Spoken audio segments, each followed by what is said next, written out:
Well, well, well. Look who's here. You've found your way to the sleepiest corner of the internet, haven't you? Welcome, weary traveler, to the most complex concepts in physics. Let's get you settled. First, find your most comfortable position, whether that's curled up in bed, stretched out on the couch, or nestled in your favorite reading chair. Second, dim those lights. We're going for atmosphere here, even if it's the most relaxing atmosphere imaginable. And third, take a deep breath. Feel that? That's the feeling of all your worldly concerns slowly melting away. Breathe in slowly through your nose, hold it for just a moment, then let it out through your mouth. Imagine each exhale carrying away any tension from your day, any worries about tomorrow. There is a moment, perhaps you've experienced it yourself, when you look up at the night sky and feel something shift inside you, not just wonder, though there is that, but a kind of vertigo, a sense that the ground beneath your feet, solid and dependable, is not what you thought it was. That you are standing on a sphere hurtling through an incomprehensible void at speeds your mind cannot truly grasp, held down by an invisible force that reaches across emptiness to bind you to this rock, while that rock itself orbits a furnace of nuclear fire, which itself spirals around a galaxy, which itself, and here language begins to fail, because we are reaching the edge of what our everyday experience has prepared us to understand. This is where physics lives. Not in the equations, though they are beautiful, not in the laboratories, though they are necessary. Physics lives in that moment of vertigo, in that instant when the familiar world reveals itself to be far stranger, far more intricate, far more profound than we ever imagined. Tonight, we are going to take a journey together. It will be long and at times difficult, but I promise you this, by the end, you will never look at reality quite the same way again. We are going to explore what might be called the deepest question humans have ever asked. What is the universe made of, and what are the rules by which it operates? But we are not going to approach this question like a textbook. We are going to approach it like a story, because that is what it is. It is a story that begins with ancient philosophers watching shadows on cave walls, that passes through monks calculating the movements of planets, that explodes into the 20th century with revelations so bizarre that even their discoverers refused to believe them at first. It is a story that continues today, in underground detectors waiting for ghost particles from the sun, in telescopes straining to see the first light of the universe, in computers simulating the instant of creation itself. And at the heart of this story is a beautiful, terrible truth. The universe is not built from things.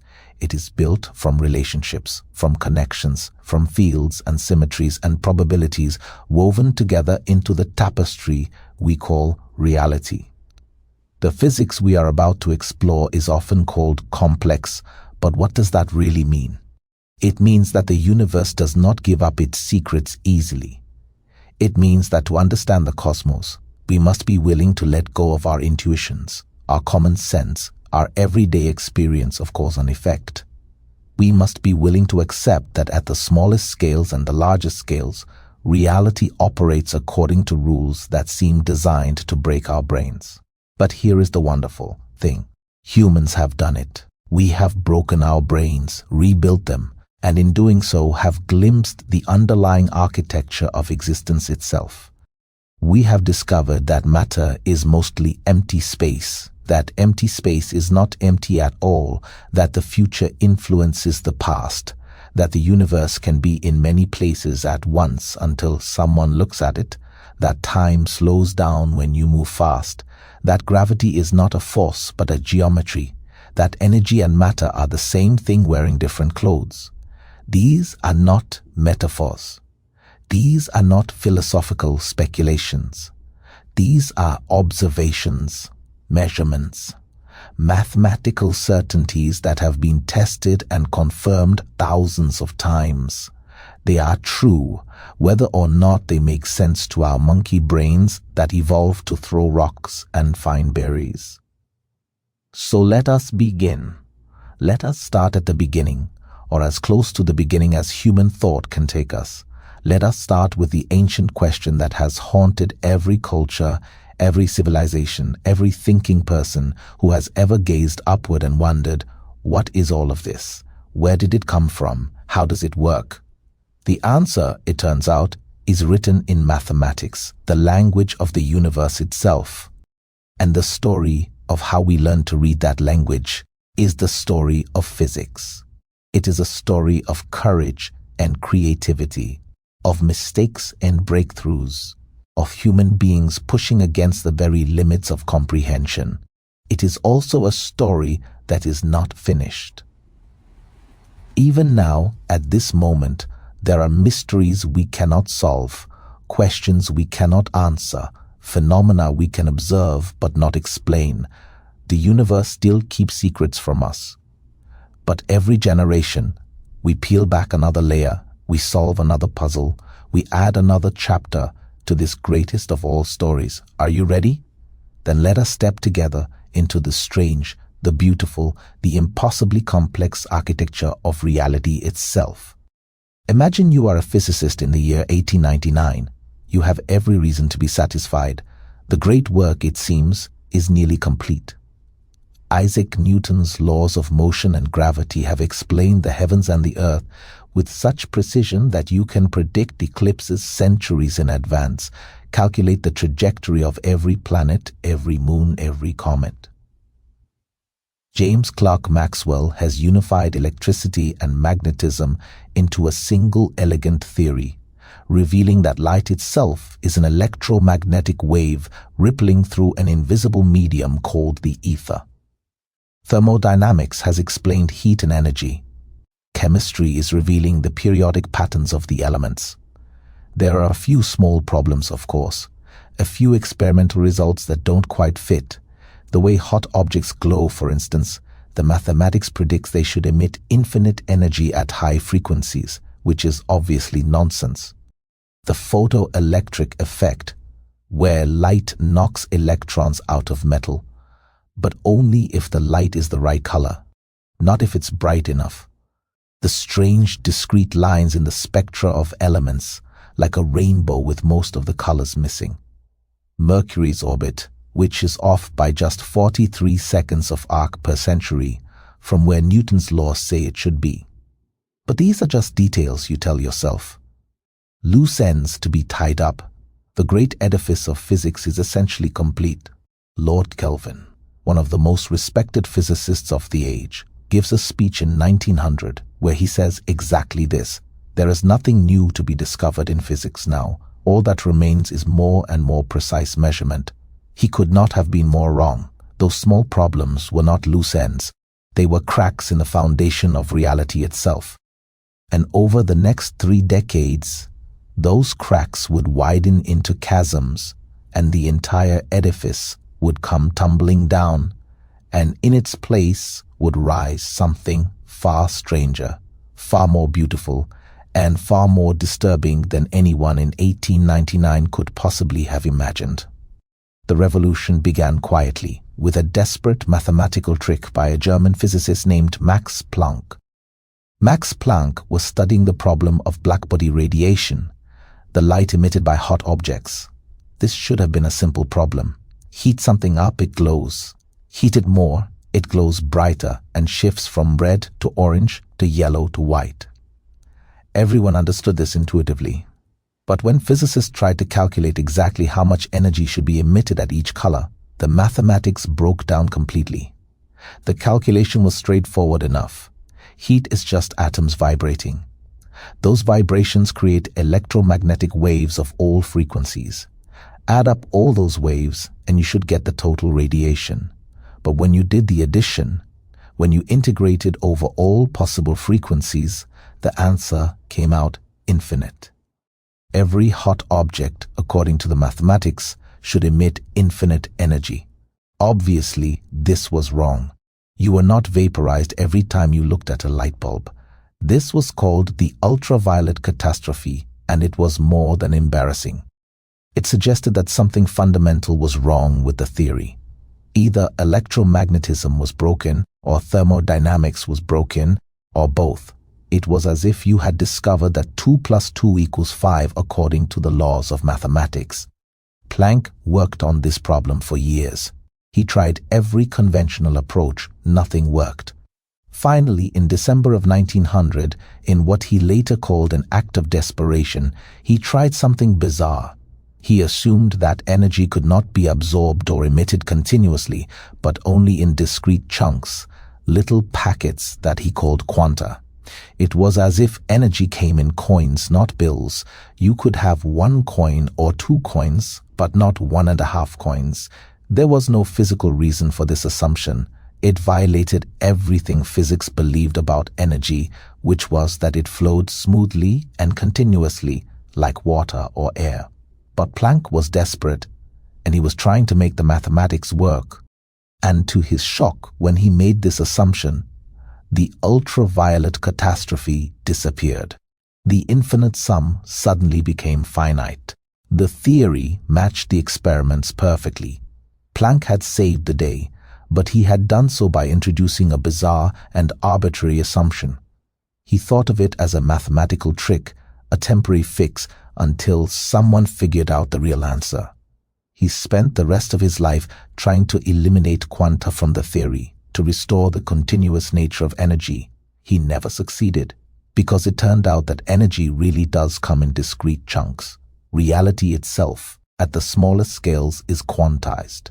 The universe, impossibly, is digital rather than analog. But in 1900, no one understood this yet. Planck's constant, h, the size of these energy quanta, was just a curious number that made the mathematics work. It would take another genius to understand what it really meant. 5 years later, a 26-year-old patent clerk in Bern, Switzerland, published 4 papers that would change physics forever. One of them explained Brownian motion, proving that atoms were real. One of them introduced special relativity, revolutionizing our understanding of space and time. We will get to that. But the paper that Einstein himself thought was most revolutionary, the one for which he would eventually win the Nobel Prize, was about light. Einstein took Planck's desperate hypothesis seriously. If energy is quantized, Einstein reasoned, then light itself must come in packets. Electromagnetic radiation must be made of particles, discrete bullets of energy that would later be called photons. This was heresy. Maxwell's equations, the bedrock of 19th century physics, described light as a wave. And waves were continuous, not discrete. The entire field of optics depended on the wave nature of light, interference patterns, diffraction, polarization. All of these phenomena could only be explained if light was a wave spreading through space. But Einstein showed that the photoelectric effect, the phenomenon where light knocks electrons out of metal, could only be explained if light came in particles. It didn't matter how bright the light was, how many waves were hitting the metal. What mattered was the frequency, the color. Each photon carried a specific amount of energy, proportional to its frequency. High-frequency photons, blue light, ultraviolet light, carried enough energy to knock out an electron. Low-frequency photons, red light, did not, no matter how many of them there were. It was as if you were trying to knock down a door. A continuous wave would be like pushing steadily. Enough force applied long enough, and eventually the door gives way. But Einstein was saying no, light doesn't work like that. Light comes in bullets. Each bullet has a specific energy. If the bullet is energetic enough, it knocks out an electron. If it's not, nothing happens, no matter how many bullets you fire. So light was a particle, except that it was also definitely a wave, because interference and diffraction were real phenomena that could not be explained any other way. Light, somehow, was both a particle and a wave. This is where the real strangeness begins. This is where physics steps through the looking glass and finds itself in a world where the old rules no longer apply. The next crisis came from the structure of the atom itself. By 1911, Ernest Rutherford had shown that atoms consisted of a tiny, dense nucleus surrounded by electrons. But there was an immediate problem. This was impossible. Electrons are electrically charged. The nucleus is also charged. Oppositely. Opposite charges attract. So the electrons should spiral into the nucleus, giving off electromagnetic radiation as they accelerate inward. The calculation was straightforward, and it showed that atoms should collapse in about a trillionth of a second. Matter should be unstable. The universe should not exist. And yet, here we are. A young Danish physicist named Niels Bohr proposed a solution that was, if anything, even more bizarre than Planck's quanta or Einstein's photons. Bohr said that electrons could only orbit at specific distances from the nucleus, not anywhere they wanted, specific, discrete orbits. An electron in the first orbit had a certain energy. An electron in the second orbit had a different energy. And an electron could jump from one orbit to another, but it could never be in between. It could not spiral gradually inward. It could only quantum jump from one allowed state to another, emitting or absorbing a photon with exactly the right energy to make up the difference. This explained the discrete spectral lines that had been observed in the light from excited atoms. Each line corresponded to a specific jump from one orbit to another. It was elegant, and it matched the experiments perfectly, but it made no sense. Why should electrons only be allowed in certain orbits? What was stopping them from being anywhere else? It was as if you discovered that cars could only drive at speeds of exactly 30, 60, or 90 miles per hour, nothing in between. You could go 60 or you could jump instantaneously to 90, but you could never go 75. What kind of rule was that? Bohr couldn't explain it, he just postulated it. It was another desperate hypothesis, another mathematical trick to make the theory match reality. But unlike Planck, Bohr knew that something profound was going on. The universe was trying to tell physicists something, and they weren't listening carefully enough. The breakthrough, if you can call it that, this surrender to irreducible uncertainty, came in the mid-1920s through the work of Werner Heisenberg, Erwin Schrödinger, Max Born, and others. They developed a new mathematical framework called quantum mechanics, and it was more successful than anything in the history of physics. It explained everything that had been inexplicable: spectral lines, the photoelectric effect, the stability of atoms, the behavior of electrons, even the way molecules bonded together. It worked perfectly, making predictions that matched experiments to extraordinary precision. But the price was high. The price was reality itself, or at least our understanding of it. Heisenberg discovered the uncertainty principle. You cannot know both the position and momentum of a particle with perfect precision. The more accurately you measure one, the less accurately you can know the other. This wasn't just a practical limitation, a matter of better instruments. It was fundamental. The universe itself does not contain the information necessary to specify both quantities simultaneously. Schrödinger developed a wave equation that described how quantum systems evolve over time. But when you solved this equation, you didn't get a definite answer. You got a wave function, a mathematical object that described not where a particle was, but where it might be. The wave function gave probabilities, not certainties. Born made this explicit. The wave function, he said, was a probability amplitude. Square it, and you get the probability of finding a particle in a particular place. Before you measure it, the particle doesn't have a definite position. It exists in a superposition, a kind of quantum limbo where it is in some sense in many places at once. Only when you measure it, when you observe it, does the wave function collapse to a definite state. This became known as the Copenhagen interpretation, after the city where Bohr worked. And it was philosophically devastating. It meant that reality, at the quantum level, was not deterministic, it was probabilistic. The universe did not evolve along a single predetermined path. It evolved through a kind of cosmic branching, where many possibilities existed simultaneously until the moment of observation forced a choice. Einstein hated this. God does not play dice with the universe, he famously wrote to Born. But the experiments kept confirming quantum mechanics. The mathematics kept working, and gradually, most physicists came to accept that this was just how the universe was. Reality, at its deepest level, was not made of solid objects moving predictably through space. It was made of waves of possibility, collapsing into actuality at the moment of interaction. No phenomenon captures the strangeness of quantum mechanics better than the double-slit experiment. It is simple enough to perform in any laboratory, yet its implications are so profound that Richard Feynman, one of the greatest physicists of the 20th century, said it contains the only mystery of quantum mechanics. Here is how it works. You shine light at a barrier with two thin slits in it. On the other side, you place a screen to see where the light hits. If light were made of particles, you would expect to see two bright bands on the screen, one behind each slit. But instead, you see an interference pattern, many bands, bright and dark, alternating. This proves that light is a wave. The wave passes through both slits, and the two waves interfere with each other, creating the pattern. But remember, light is also made of photons, particles, so you dim the light down, way down, until you're sending one photon at a time. Now there's no way the photons can interfere with each other.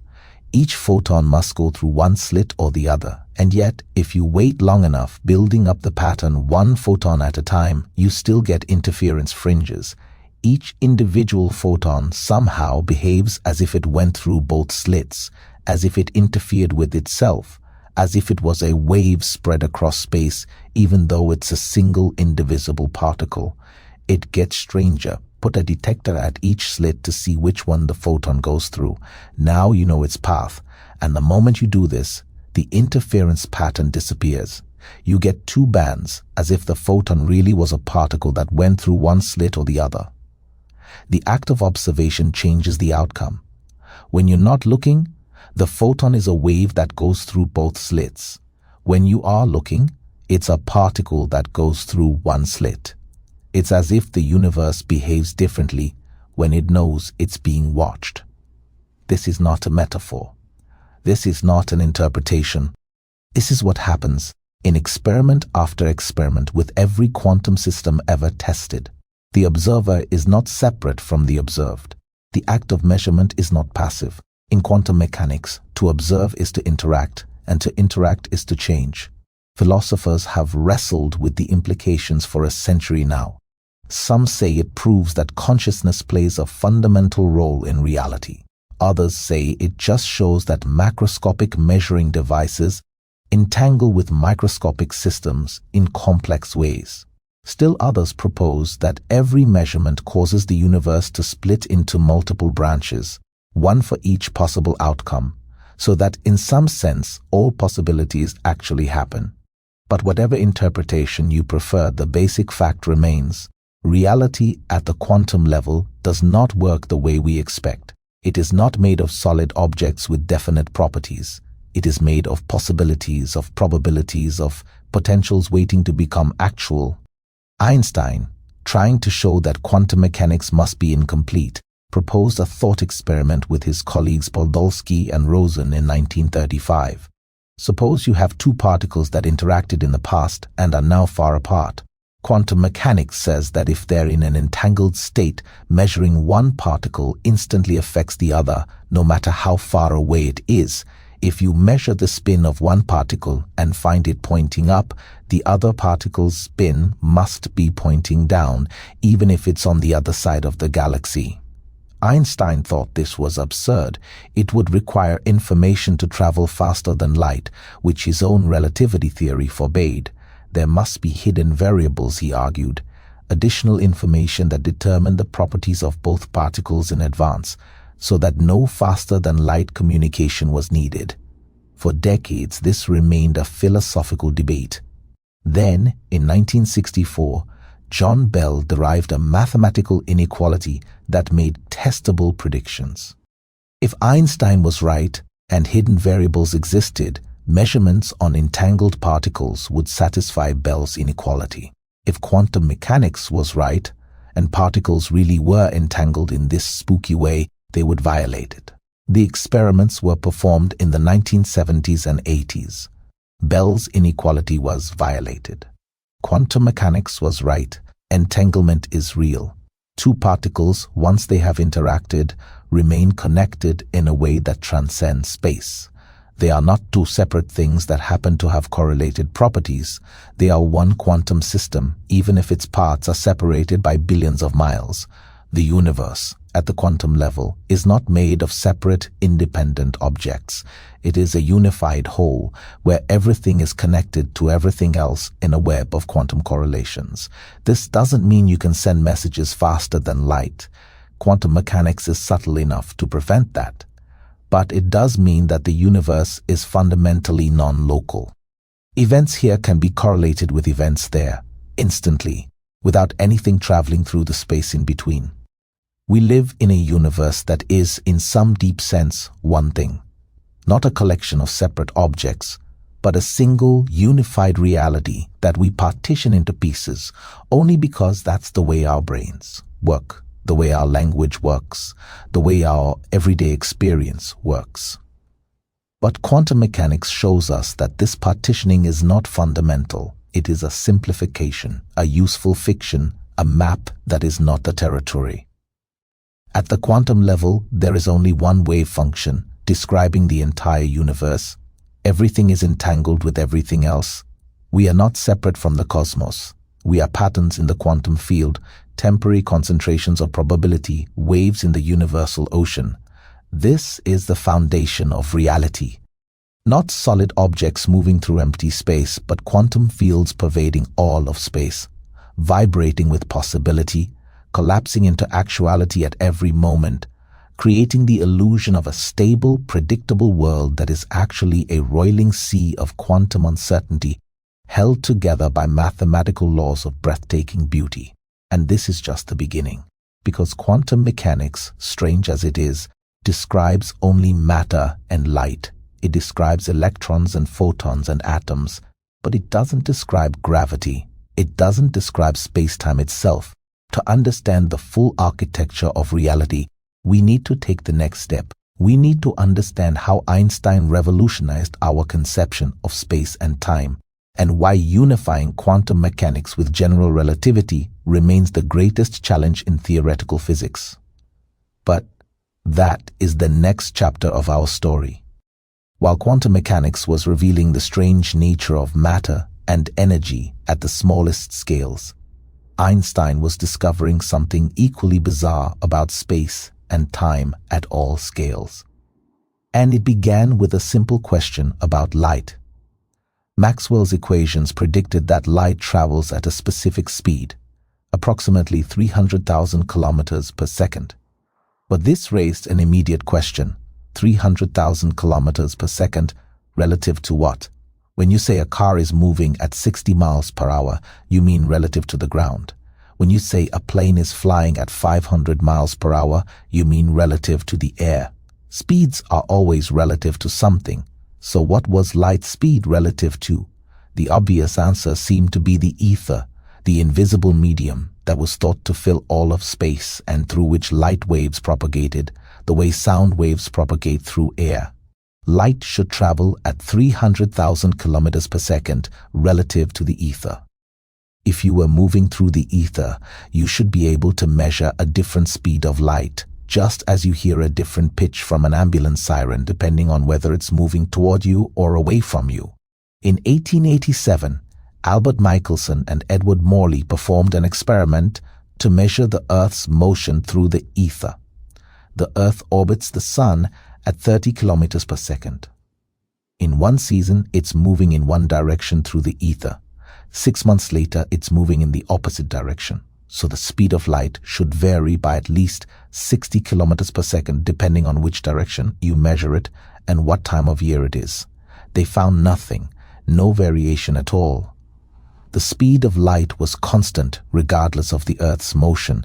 It was as if you were running toward a sound wave and it was approaching you at exactly the same speed as if you were standing still. It made no sense. Various physicists proposed various explanations. Maybe the Earth dragged the ether along with it. Maybe the ether partially penetrated matter. Maybe the measuring apparatus contracted when it moved through the ether, exactly enough to cancel out the expected effect. These explanations were increasingly contrived, increasingly desperate, and then Einstein cut through all of it with a radical proposal. There is no ether. Light does not need a medium to propagate through, and the speed of light is constant, not relative to any substance, but as a fundamental feature of reality itself. The speed of light is the same in all reference frames, regardless of the motion of the source or the observer. This was his first postulate of special relativity, published in 1905. His second postulate was equally radical. The laws of physics are the same in all inertial reference frames, all frames of reference that are moving at constant velocity relative to each other. From these two simple postulates, Einstein derived consequences that shattered our understanding of space and time. Imagine you are standing on a train platform and a train passes by at very high speed. On the train, someone turns on a flashlight. According to classical physics, you should see the light moving at the speed of light plus the speed of the train. But Einstein said no, you see the light moving at exactly the speed of light, the same as the person on the train sees. How is this possible? The only way this can work is if time itself is running at different rates for you and the person on the train. Think about what speed means. Speed is distance divided by time. If light travels a certain distance and you and the person on the train agree on the distance, then you must disagree on the time it took. And since you both measure the same speed of light, it must be that time itself is passing differently for each of you. This is time dilation. A clock moving relative to you runs slower than your own clock. Not because there's anything wrong with the clock, but because time itself is relative. Time is not an absolute universal river flowing at the same rate for everyone. It is something that can stretch and compress depending on your motion. The effect is tiny at everyday speeds. If you drive a car for an hour at 60 miles per hour, your clock falls behind a stationary clock by about 1 nanosecond. But at speeds approaching light speed, the effect becomes dramatic. If you could travel at 99% of the speed of light, time would pass 7 times slower for you than for someone at rest. Travel at 99.9% of light speed, and time slows down by a factor of 22. This has been confirmed in countless experiments. Atomic clocks flown on airplanes run at different rates than atomic clocks on the ground, exactly as Einstein predicted. Particles called muons, created in the upper atmosphere by cosmic rays, should decay before reaching the ground. Their half-life is too short, but because they're moving so fast, time dilates for them and they survive long enough to reach sea level. Time, it turns out, is not what we thought it was. It is not a universal backdrop against which events occur. It is part of the structure of reality, as malleable as clay. Time dilation has a partner, length contraction. Just as moving clocks run slow, moving objects shrink in the direction of their motion. If you could observe a spaceship traveling at 99% of light speed, it would appear compressed to 1/7 of its original length, like an accordion squeezed shut. Again, this is not an optical illusion. It is not a matter of perspective. The spaceship really is shorter in that reference frame. Space itself has contracted. But here is where things get truly disorienting. If time is relative and space is relative, then simultaneity, the concept of now, is also relative. Events that are simultaneous for you are not simultaneous for someone moving relative to you. Imagine 2 lightning bolts strike, one at the front of a train and one at the back, at the exact same moment according to you standing on the platform. You are standing at the midpoint, and the light from both strikes reaches you at the same time, so you conclude they were simultaneous. But someone on the train, also at the midpoint between the strikes, is moving toward the light from the front strike and away from the light from the back strike. They see the front lightning first, then the backlightning. And since the speed of light is the same for both of you, they must conclude that the front strike happened first. Who is right? Both of you. Simultaneity is not absolute.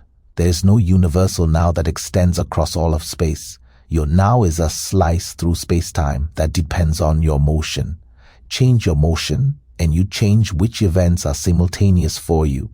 This means the future and past are not as separated as we think.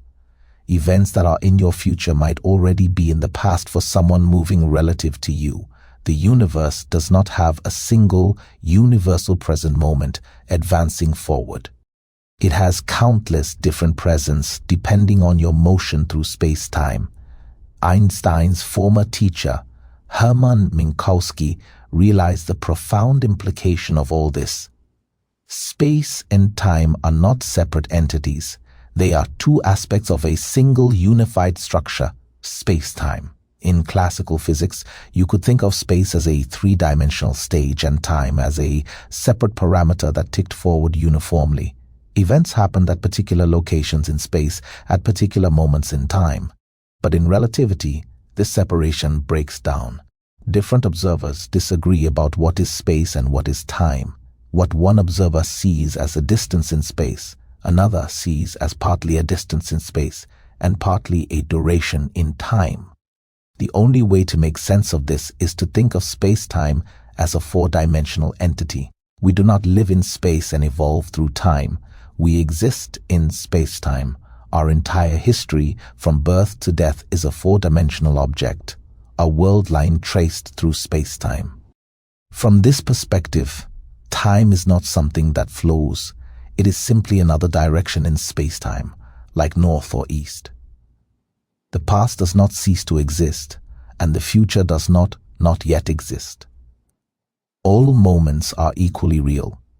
Laid out in the four-dimensional landscape of space-time, what we perceive as the flow of time is just the way we experience moving along our world line, the way a train passenger experiences traveling along a track. This is the block universe view of reality, and it emerges naturally from special relativity. It is philosophically unsettling. It seems to deny free will, to make the future as fixed and determined as the past. But it is what the mathematics demands. Of course, special relativity is called special because it applies only to a special case, inertial reference frames, moving at constant velocity relative to each other. Real objects accelerate. Real reference frames rotate and change speed. And most importantly, there is gravity, the force that Newton described, the force that holds planets in their orbits and keeps our feet on the ground. Einstein knew that special relativity was incomplete. He knew that he needed to extend it to accelerated motion, to incorporate gravity. And when he did, he would discover something even more profound, that gravity itself is a feature of space-time's geometry. In 1907, Einstein was sitting in his office at the patent office in Bern when he had what he later called the happiest thought of my life. He realized that if someone is falling freely, they do not feel gravity. Think about astronauts in orbit. They float as if weightless, even though the Earth's gravity is still pulling on them. They are falling toward the Earth, but they never get closer because they are also moving sideways fast enough that the Earth curves away beneath them. From their perspective, gravity has disappeared. Conversely, if you are in a closed room accelerating upward through space, you feel pressed to the floor exactly as if you were standing in a gravitational field. There is no experiment you can perform inside the room to distinguish between the two situations. This is the equivalence principle. The effects of gravity are locally indistinguishable from the effects of acceleration.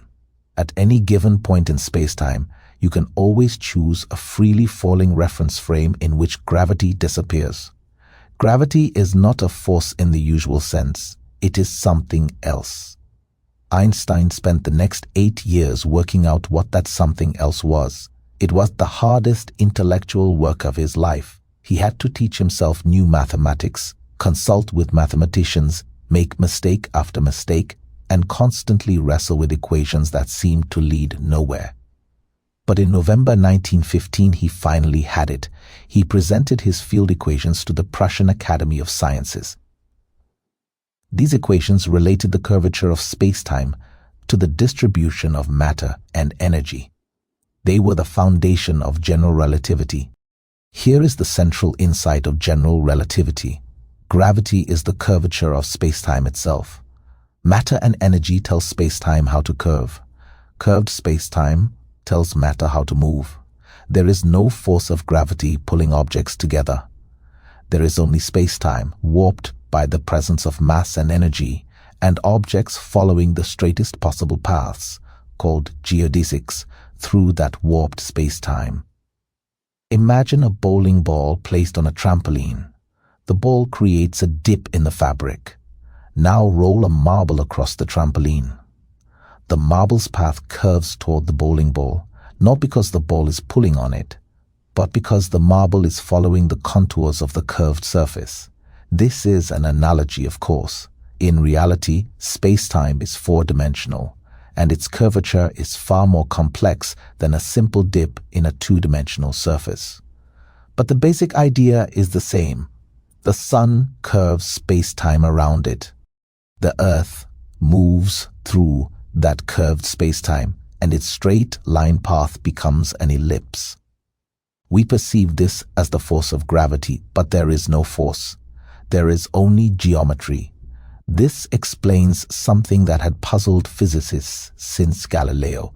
Why does everything fall at the same rate, regardless of its mass? Drop a feather and a hammer on the moon, where there's no air resistance, and they hit the ground at the same time. Why? In Newton's theory, this was a mysterious coincidence.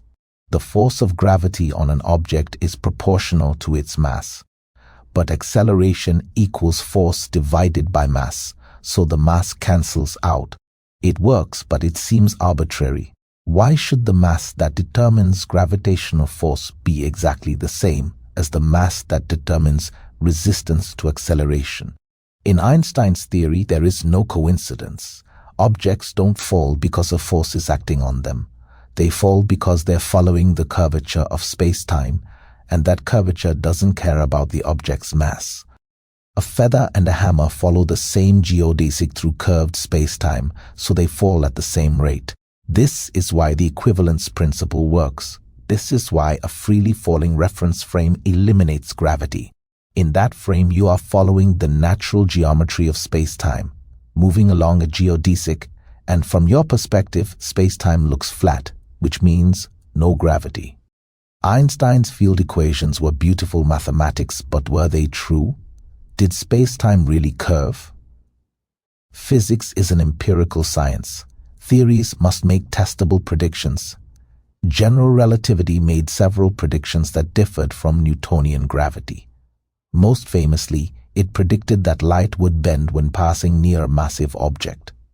Light follows geodesics through space-time, just like everything else. If space-time is curved by a massive object like the sun, then light from a distant star, grazing the sun on its way to Earth, should bend. Newton's theory also predicted that light should bend slightly, treating photons as particles feeling gravitational force. But Einstein's theory predicted a deflection twice as large. In 1919, 4 years after Einstein published General Relativity, a British astronomer named Arthur Eddington led expeditions to observe a total solar eclipse.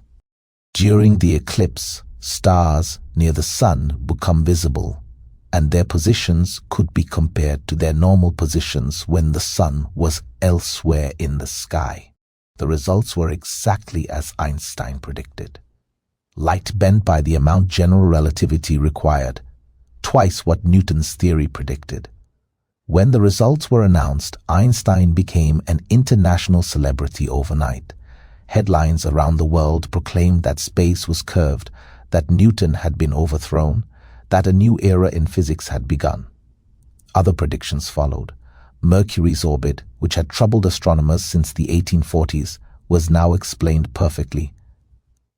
The anomalous 43 seconds of arc per century in its perihelion precession was a natural consequence of space-time curvature near the Sun. General relativity predicted gravitational time dilation. Clocks deeper in a gravitational field should run slower.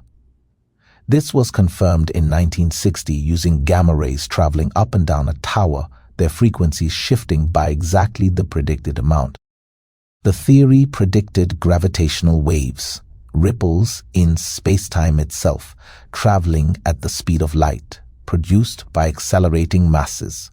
These were directly detected in 2015 by LIGO, the Laser Interferometer Gravitational Wave Observatory, when two black holes spiraled into each other and merged, sending waves across the universe that stretched and compressed space-time by less than the width of a proton as they passed through Earth.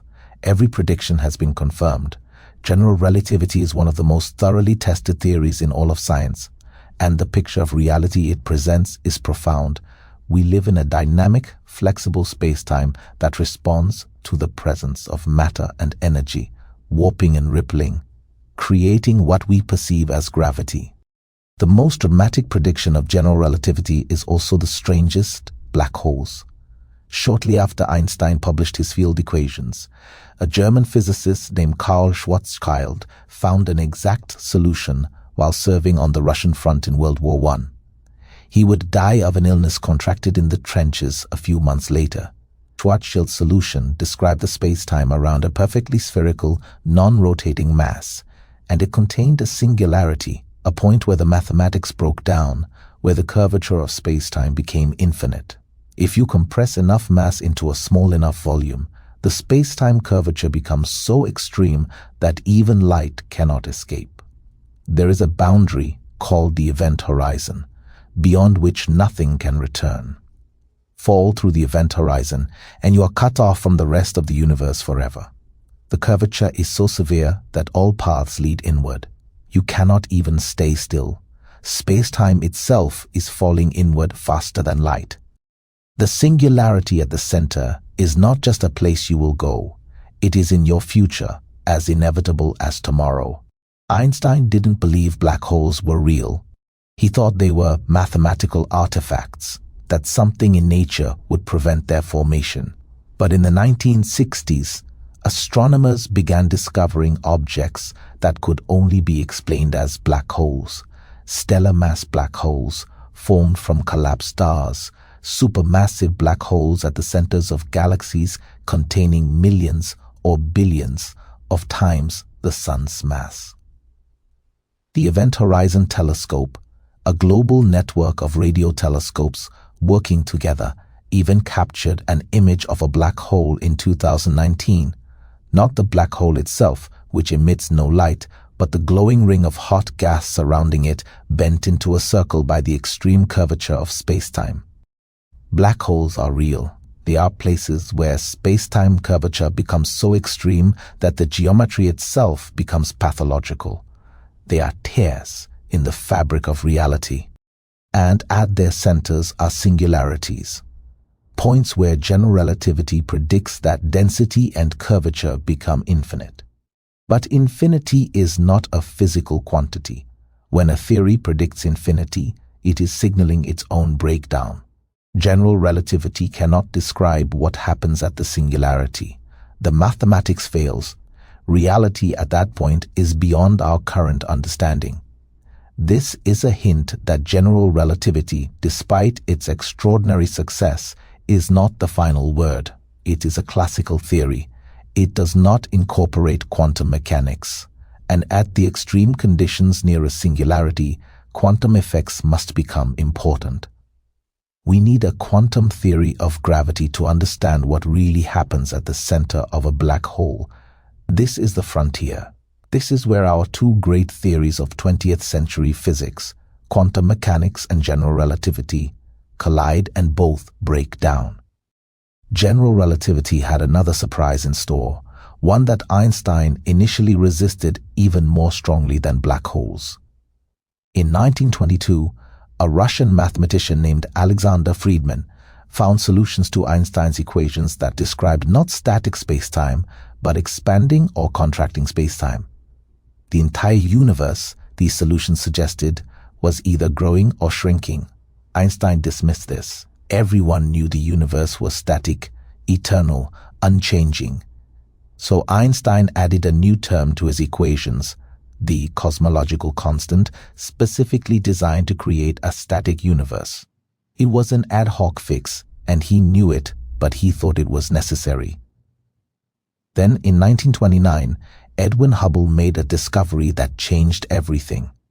He measured the distances to many galaxies and their velocities by observing how their light was redshifted, stretched, to longer wavelengths by motion away from us, and he found a relationship.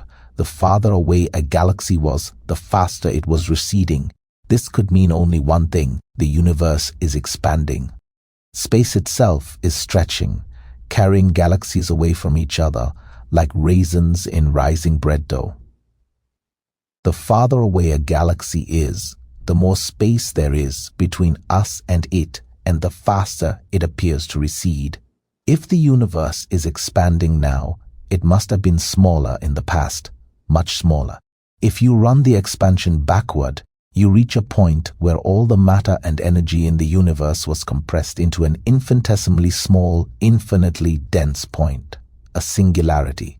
This was the Big Bang, not an explosion in space, but an expansion of space itself. The universe began in a hot, dense state approximately 13.8 billion years ago and has been expanding and cooling ever since. Einstein called adding the cosmological constant the biggest blunder of my life. If he had trusted his equations, he could have predicted the expanding universe before it was observed. But even Einstein, who revolutionized our understanding of space and time, could not quite believe how strange reality really was. The Big Bang is now confirmed by multiple independent lines of evidence. The expansion of the universe, the cosmic microwave background radiation, the afterglow of the Big Bang, now cooled to 2.7 degrees above absolute zero, the abundance of light elements synthesized in the first few minutes after the Big Bang, the evolution of galaxies over cosmic time. We live in a universe that had a beginning, not just a beginning of matter and energy. Those might have existed in some form before, but a beginning of space and time themselves.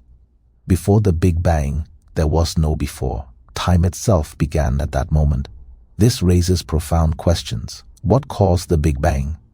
Why did the universe begin in such a special low-entropy state? Why are the laws of physics the way they are? Why does the universe exist at all? General relativity cannot answer these questions. Once again, at the moment of the Big Bang, the theory predicts a singularity, infinite density, infinite curvature, infinite temperature. And once again, this signals the breakdown of the theory. To understand the origin of the universe, we need quantum gravity. General relativity has revealed two more mysteries that dominate modern cosmology. In the 1970s, astronomer Vera Rubin measured the rotation speeds of galaxies. Stars at the edge of galaxies were moving much faster than they should be, given the amount of visible matter. According to Newton and Einstein, they should be moving so fast that they fly off into space. The galaxies should tear themselves apart, but they don't. Something is holding them together. Invisible mass that doesn't emit light. This is dark matter. It makes up about 85% of the matter in the universe. We can't see it, but we can see its gravitational effects on visible matter, on the motion of galaxies, on the bending of light. What is dark matter? We don't know. It's not ordinary matter made of protons, neutrons, and electrons. Those would have left signatures in the cosmic microwave background and in the abundance of elements. Dark matter is something else. Perhaps exotic particles left over from the Big Bang, perhaps small black holes, perhaps something we haven't imagined yet. Then there's dark energy. In the 1990s, astronomers measuring distant supernovae discovered that the expansion of the universe is accelerating. This was completely unexpected. Gravity should slow down the expansion, not speed it up. Something is pushing space apart, causing it to expand faster and faster. This is dark energy. It makes up about 70% of the energy content of the universe, and we have no idea what it is. The simplest explanation is that it's the cosmological constant that Einstein introduced and then discarded. Empty space itself might have energy, a vacuum energy that creates a repulsive gravitational effect. But when physicists try to calculate the vacuum energy using quantum field theory, they get an answer that's wrong by a factor of 10% raised to the power 120. The worst prediction in the history of physics. So we live in a universe where 95% of the content is dark, invisible, mysterious, only detectable through gravitational effects. The atoms that make up stars, planets, and people, the matter that emits and absorbs light that we can see and touch and understand. This is only 5% of the universe. General relativity describes how matter and energy curve spacetime, but it doesn't tell us what matter and energy are. It doesn't tell us why the vacuum has energy or what dark matter is made of. For that, we need to turn to the other great theory of 20th century physics, quantum field theory. Special relativity and quantum mechanics are compatible. In fact, their synthesis led to quantum field theory, which describes particles as excitations in quantum fields. The standard model of particle physics, built on quantum field theory, is the most successful scientific theory ever created, predicting experimental results to 12 decimal places in some cases. But general relativity and quantum mechanics are not compatible. They give contradictory answers when you try to combine them. The problem shows up most clearly when you try to quantize gravity to describe spacetime as a quantum field with gravitons as the quanta. The calculations blow up. You get infinities that can't be removed. The theory becomes non-renormalizable, which is physicists' way of saying it doesn't make sense at high energies. At the Planck scale, quantum fluctuations in spacetime become so large that the very notion of smooth geometry breaks down. Spacetime itself becomes a foaming, bubbling quantum chaos, and our theories simply can't describe what happens. This is the deepest problem in theoretical physics. We have two theories that work perfectly in their own domains. Quantum mechanics describes the microscopic world. General relativity describes gravity and cosmology, but they rest on fundamentally different assumptions about the nature of reality, and we don't know how to unify them. Many physicists believe that string theory or loop quantum gravity or some other quantum theory of gravity will eventually solve this problem. But after decades of work, we still don't have a complete, testable theory of quantum gravity. What we do know is this: at some level, space-time itself must be quantum. It must be subject to uncertainty, superposition, entanglement, all the weirdness that quantum mechanics revealed. The smooth, continuous geometry of general relativity must be an approximation, a large-scale average over some deeper quantum reality. Understanding that deeper reality is the great challenge for 21st century physics. By the middle of the 20th century, physicists found themselves in a curious position. Quantum mechanics had explained the atom. General relativity had explained gravity and the cosmos. But when they turned their attention to the nucleus of the atom, to the particles that made up protons and neutrons, to the forces that held them together, they discovered a bewildering complexity. Particles multiplied like rabbits. Every time physicists built a more powerful particle accelerator and smashed particles together at higher energies, new particles appeared. There were pions and kaons and muons and neutrinos. There were particles called strange and particles called charmed. There were particles and antiparticles, all with different masses, different lifetimes, different properties. By the 1960s, hundreds of particles had been discovered, and physicists called it the particle zoo. It was chaos. It was as if chemistry, instead of finding the periodic table of elements, had discovered thousands of different substances with no apparent pattern or organization. But patterns emerged. Physicists like Murray Gell-Mann and Yuval Ne'eman noticed that particles could be grouped into families with similar properties. And in 1964, Gell-Mann proposed that these patterns existed because particles weren't fundamental.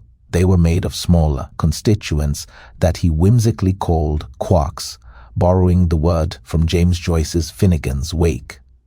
Initially, there were 3 types of quarks: up, down, and strange. Protons were made of 2 up quarks and 1 down quark. Neutrons were made of 2 down quarks and 1 up quark. Other particles were different combinations. 3 quarks made a baryon. A quark and an antiquark made a meson. This was remarkably elegant. Hundreds of particles reduced to combinations of just 3 fundamental constituents. But there was a problem. No one had ever seen an isolated quark. You couldn't pull a proton apart and extract a quark. The quarks seemed to be permanently confined inside composite particles. This led to quantum chromodynamics, QCD, the theory of the strong force that holds quarks together. Unlike electromagnetism, where the force gets weaker as charges move apart, the strong force gets stronger with distance. Quarks are connected by force fields, called gluon fields, that act like rubber bands. Pull quarks apart, and the field between them stretches, storing more and more energy. Eventually, there's enough energy to create new quark-antiquark pairs, and you end up with 2 particles instead of 1 isolated quark. This is why quarks are confined. This is why the particle zoo exists. At low energies, quarks are bound into composite particles, hadrons. Only at extremely high energies, like those in the first microsecond after the Big Bang or in modern particle colliders, do quarks become briefly free in a state called quark-gluon plasma. The discovery of quarks was revolutionary, but it was just the beginning. As experiments became more sophisticated, more quarks were found: charm, bottom, top. In the end, there were 6 quarks, organized into 3 generations. The lightest, up and down, make up ordinary matter. The others are heavier, unstable, but they must have played a role in the early universe. And there were leptons, particles, like the electron that don't feel the strong force. There were 6 of those too, also in 3 generations: electron, muon, tau, and 3 types of neutrinos. By the 1970s, the standard model of particle physics had emerged. It was a quantum field theory that described all known particles and 3 of the 4 fundamental forces: electromagnetism, the weak nuclear force, and the strong nuclear force. Gravity remained stubbornly separate, still described by general relativity. The standard model is built on symmetries, deep mathematical symmetries that dictate which particles can exist and how they interact. It is governed by gauge symmetries, abstract transformations in internal spaces that leave the physics unchanged. These symmetries are not optional decorations. They are the very foundation of the theory. The forces themselves emerge from the requirement that these symmetries hold locally, at every point in spacetime independently. This is a profound insight. Forces are the price we pay for symmetry. The electromagnetic force exists because nature has a certain symmetry called U1. The weak force exists because of an SU2 symmetry. The strong force comes from an SU3 symmetry. Change a quantum field in a way that preserves these symmetries, and you must introduce corresponding force fields: photons for electromagnetism, W and Z bosons for the weak force, gluons for the strong force. The standard model has been tested in thousands of experiments over 5 decades. It has made predictions that have been confirmed to incredible precision. When the Large Hadron Collider discovered the Higgs boson in 2012, the final missing piece of the standard model, it was the culmination of a 50-year hunt. Every particle the theory predicted has been found. Every process it describes has been observed. And yet, we know the standard model is incomplete. One of the deepest mysteries the standard model solved was the origin of mass. Why do particles have the masses they do? Why does an electron have a specific mass, while a photon has no mass at all? In the 1960s, Peter Higgs and several other physicists proposed a mechanism. There is a field now called the Higgs field that pervades all of space. This field has a non-zero value everywhere, even in empty vacuum, and particles acquire mass by interacting with this field. Think of it like moving through molasses. A particle that interacts strongly with the Higgs field experiences more resistance, more inertia. It has more mass. A particle that doesn't interact with the Higgs field at all, like the photon, has no mass and travels at the speed of light. The Higgs field is not just a mathematical construct. Like all quantum fields, it has quanta, particles that are excitations of the field. This is the Higgs boson. And in 2012, after decades of searching, it was found at the Large Hadron Collider, exactly where the Standard Model predicted it should be, with exactly the properties the theory required. The discovery of the Higgs boson was momentous. It confirmed that the Higgs mechanism is real, that mass really does arise from interaction with the field. But it also raised new questions. Why does the Higgs field have the value it does? Why did it turn on shortly after the Big Bang, giving particles their masses? And why are the particle masses what they are?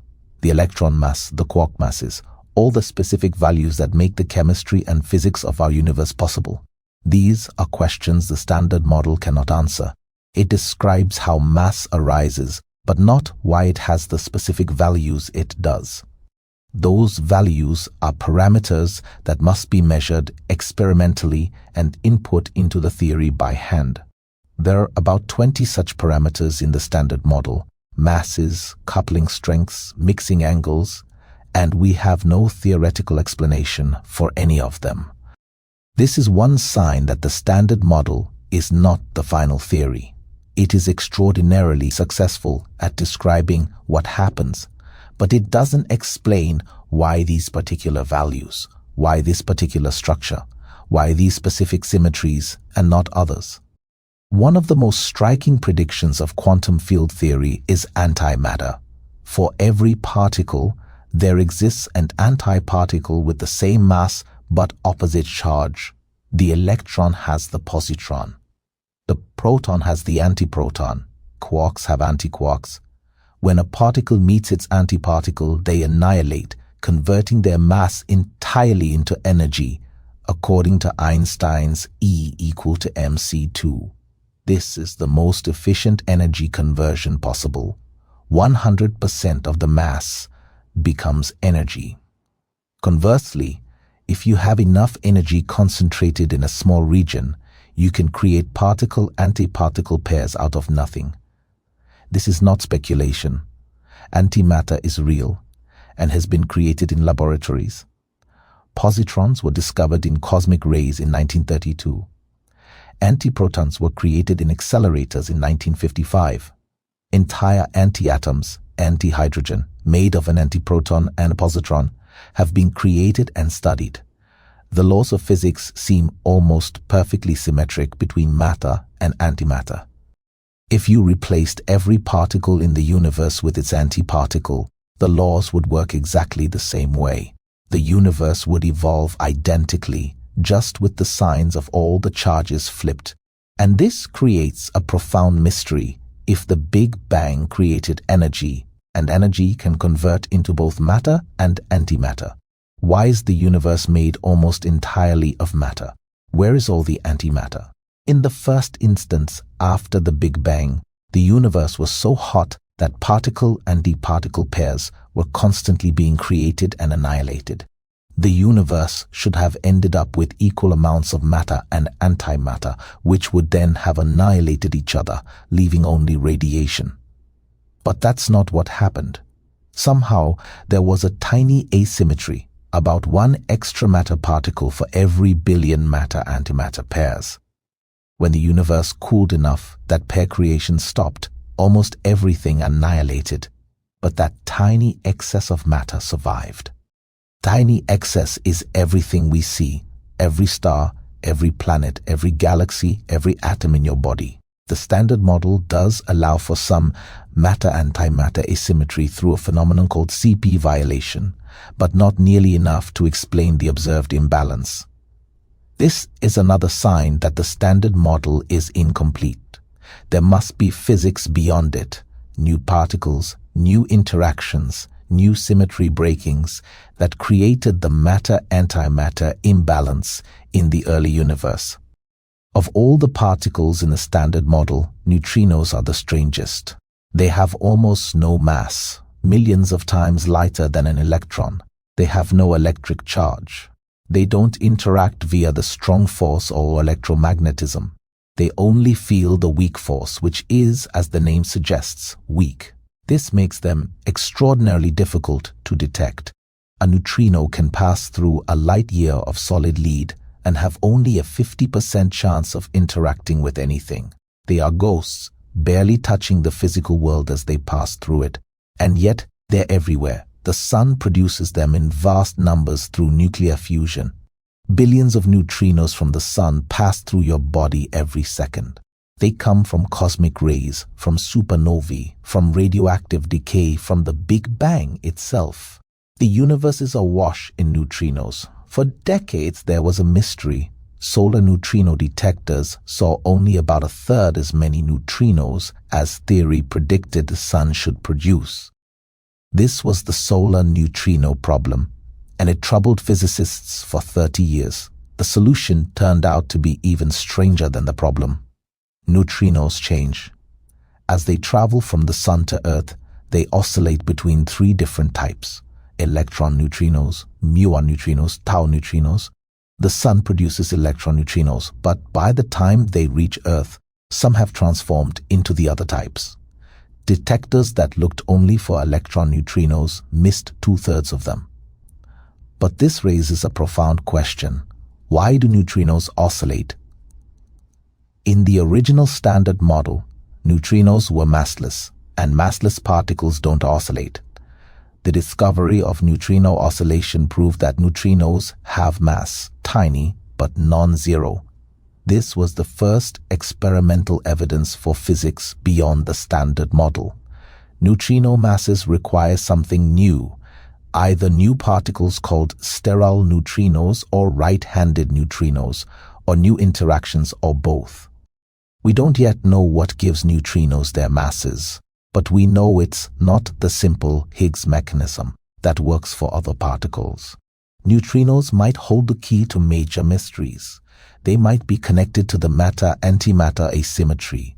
They might be related to dark matter. They might explain why there are 3 generations of particles. But to unlock these secrets, we need to understand them better, to measure their masses precisely, to determine if they are their own antiparticles, to map out all their properties. Deep underground, in mines and tunnels and ice sheets, detectors wait. Huge tanks of water or ice, watched by thousands of sensors, waiting for the rare flash of light when a neutrino finally, after traveling across space or through Earth, interacts with an atom. Each detection adds one more data point, one more clue to the puzzle. The deepest insight of the Standard Model is that forces arise from symmetries. This is not obvious, not intuitive, but it is profound. Imagine you have a quantum field, say the electron field. Now imagine you perform a transformation on this field at every point in space-time independently. You rotate its phase, change its internal quantum state, but do it differently at different locations. This is called a local gauge transformation. The laws of physics should not depend on these arbitrary choices. If I choose one way of describing the electron field and you choose another, we should get the same physical predictions. This requirement, gauge invariance, forces the theory to introduce new fields, gauge fields, which mediate forces. For electromagnetism, the gauge symmetry is U1, rotations in a one-dimensional complex space. Requiring this symmetry to hold locally forces you to introduce the electromagnetic field. The photon is not optional, it emerges necessarily from the symmetry. For the weak force, the symmetry is SU2. rotations in a two-dimensional complex space. This gives three gauge bosons, WPS, W, and Z0. These particles mediate radioactive decay and other weak interactions. For the strong force, the symmetry is SU3, rotations in a three-dimensional complex space. This gives 8 gluons, which hold quarks together inside protons and neutrons. This is a complete inversion of how we normally think about forces. We don't start with forces and then discover they have symmetries. We start with symmetries and find that forces emerge inevitably from them. Symmetry is primary, forces are secondary. This insight has led to attempts to unify the forces even further. The electromagnetic and weak forces are already unified in the Standard Model. They're two aspects of a single electroweak force that splits into two at low energies. Perhaps the strong force can be unified with the electroweak force in a grand unified theory GUT. Perhaps even gravity can be included in a theory of everything tau. String theory is one attempt at this ultimate unification. It proposes that particles are not point-like but tiny vibrating strings, and different vibration modes correspond to different particles. The theory naturally includes gravity and predicts a specific particle, the graviton, that mediates the gravitational force. But string theory remains unproven. It makes few testable predictions, and those it does make are mostly at energies far beyond what we can reach experimentally. After 40 years of development, we still don't know if string theory describes our universe or is just beautiful mathematics. The search for unification continues. It is driven by an aesthetic sense, a belief that nature's ultimate laws should be simple, elegant, unified. But nature doesn't care about our aesthetic preferences. The Standard Model, with its 20 parameters and 3 forces and 6 quarks and 6 leptons, works. It describes reality with incredible precision. If nature chose complexity over elegance, we must accept that. Yet the dream of unification persists, because there are hints, symmetries, patterns, mathematical connections that suggest the Standard Model is part of a larger structure we haven't yet glimpsed. There is something deeply puzzling about the Higgs boson's mass.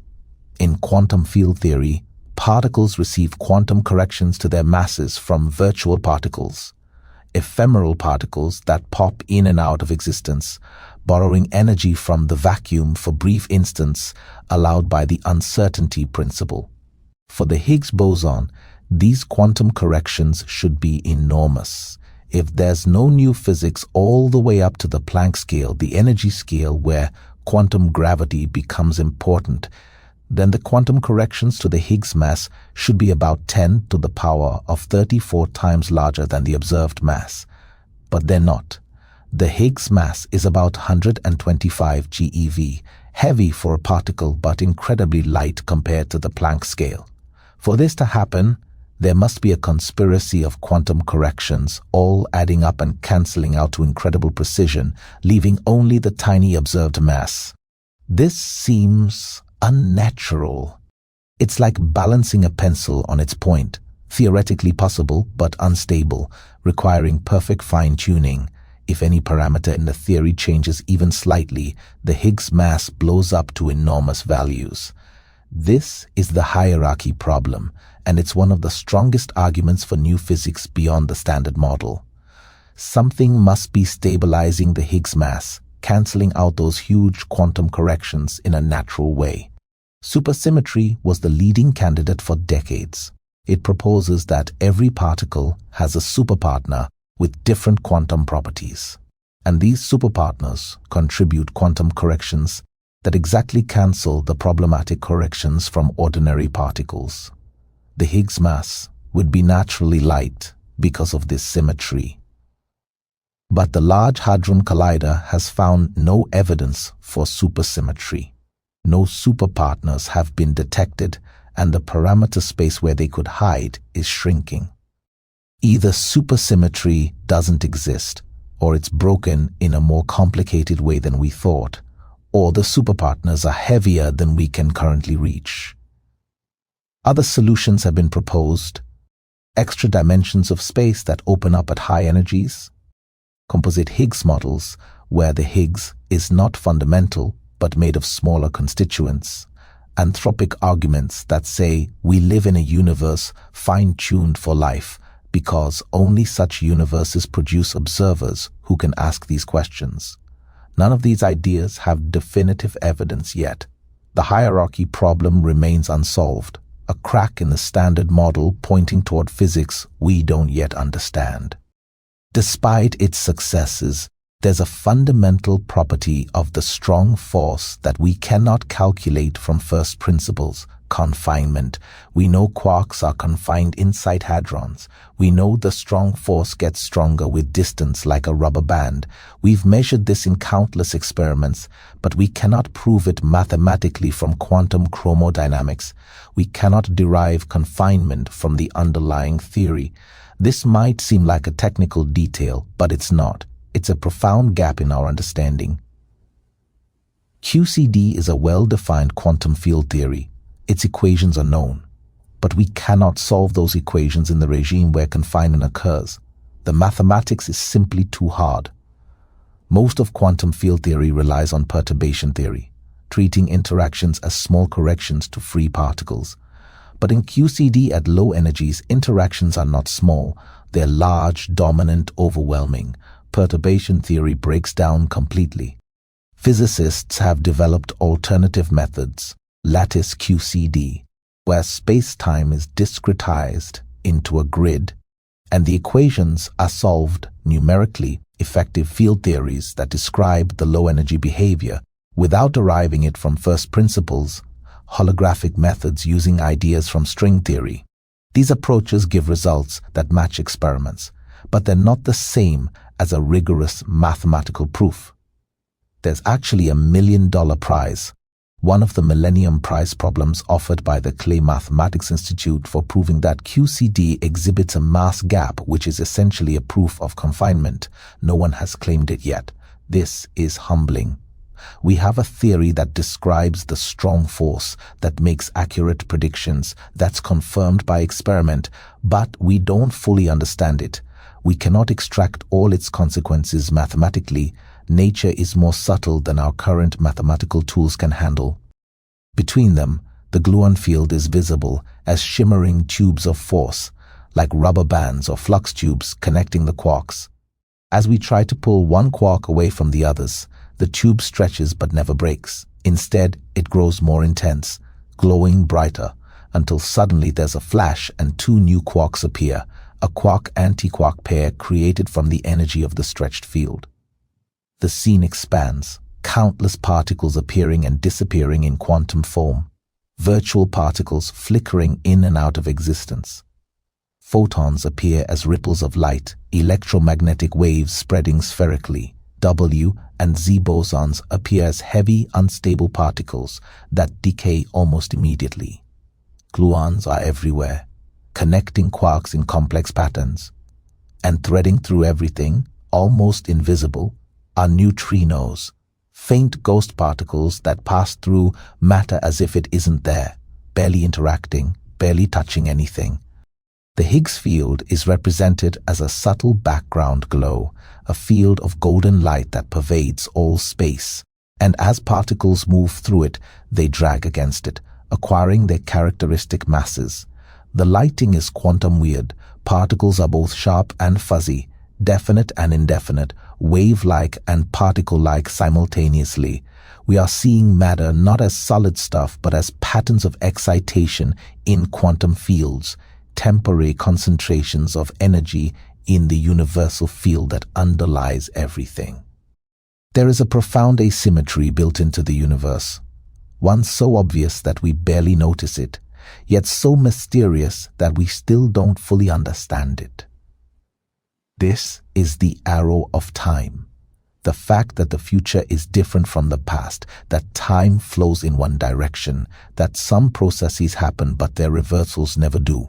Drop a glass and it shatters, but you never see scattered shards spontaneously assemble themselves into a glass. Mix cream into coffee and it spreads, creating a uniform tan mixture. But stirring doesn't unmix them. Living things age and die and decay. Heat flows from hot to cold, never the reverse. Memories are of the past, not the future. All of this is governed by the second law of thermodynamics: entropy increases. Entropy is often described as disorder, but it's more precise to think of it as the number of possible microscopic states corresponding to a given macroscopic state. A shattered glass has many more possible arrangements of its molecules than an intact glass. Mixed coffee has more possible arrangements than separated coffee and cream. The second law says that closed systems evolve towards states with higher entropy, states with more possible microscopic arrangements. And since there are vastly more high entropy states than low entropy states, systems naturally evolve toward higher entropy, just as a randomly walked path is more likely to end up in a large region than a small one. This explains why we see certain processes and not their reversals. It's not that the reversal is impossible. The laws of physics at the microscopic level are time reversible. If you recorded a movie of molecules bouncing around and played it backward, you couldn't tell which direction was forward. The microscopic laws don't distinguish past from future, but macroscopically, entropy distinguishes them. A glass shattering is a transition from low entropy to high entropy. The reverse, shards assembling into a glass, is a transition from high entropy to low entropy. Both are allowed by microscopic physics, but one is overwhelmingly more probable than the other. So we see one and never the other.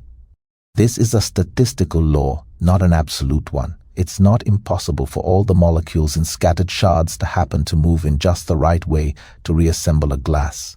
It's just so improbable that it would never happen even if you waited longer than the age of the universe. But this raises a deep question. Why was entropy ever low in the first place? Why did the universe begin in a special low entropy state at the Big Bang? The Big Bang was not maximum entropy, far from it. Despite being incredibly hot and dense, the early universe was in a remarkably special low entropy state. How do we know? Because entropy has been increasing ever since. In the early universe, matter was distributed almost perfectly uniformly. Tiny quantum fluctuations created ripples, variations in density of 1 part in 100,000, but overall the universe was remarkably smooth. As gravity acted on these tiny variations, they grew. Slightly denser regions attracted more matter, becoming denser still. Over billions of years, this led to the cosmic web, galaxies, galaxy clusters, vast filaments and voids, all the complex structure we see today. This is an increase in entropy. The nearly uniform early universe was a low entropy state. The clumped, structured, complex universe we see today is higher entropy. And billions of years in the future, when all the stars have burned out, when black holes have evaporated, when the universe is filled with nothing but cold, diffuse radiation spreading into ever larger space, that will be even higher entropy, close to maximum. But why did the universe start in this special low entropy state? Why wasn't the Big Bang itself a maximum entropy configuration? If it had been, there would be no arrow of time. The universe would have started in equilibrium and stayed there. No structure would form, no stars, no planets, no life. Entropy can only increase if it starts low. The arrow of time exists because the Big Bang had low entropy.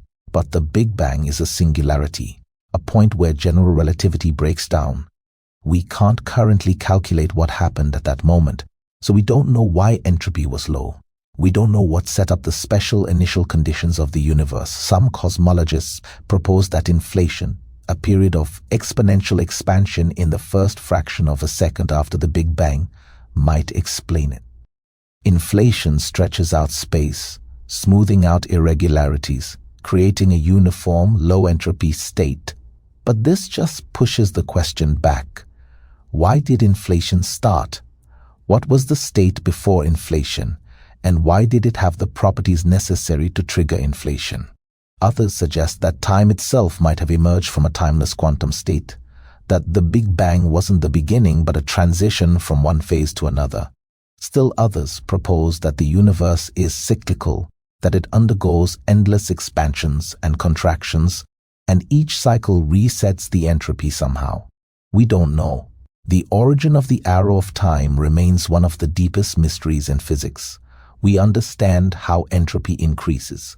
We understand the statistical mechanics underlying the second law, but we don't understand why the universe started in a state where entropy had room to increase.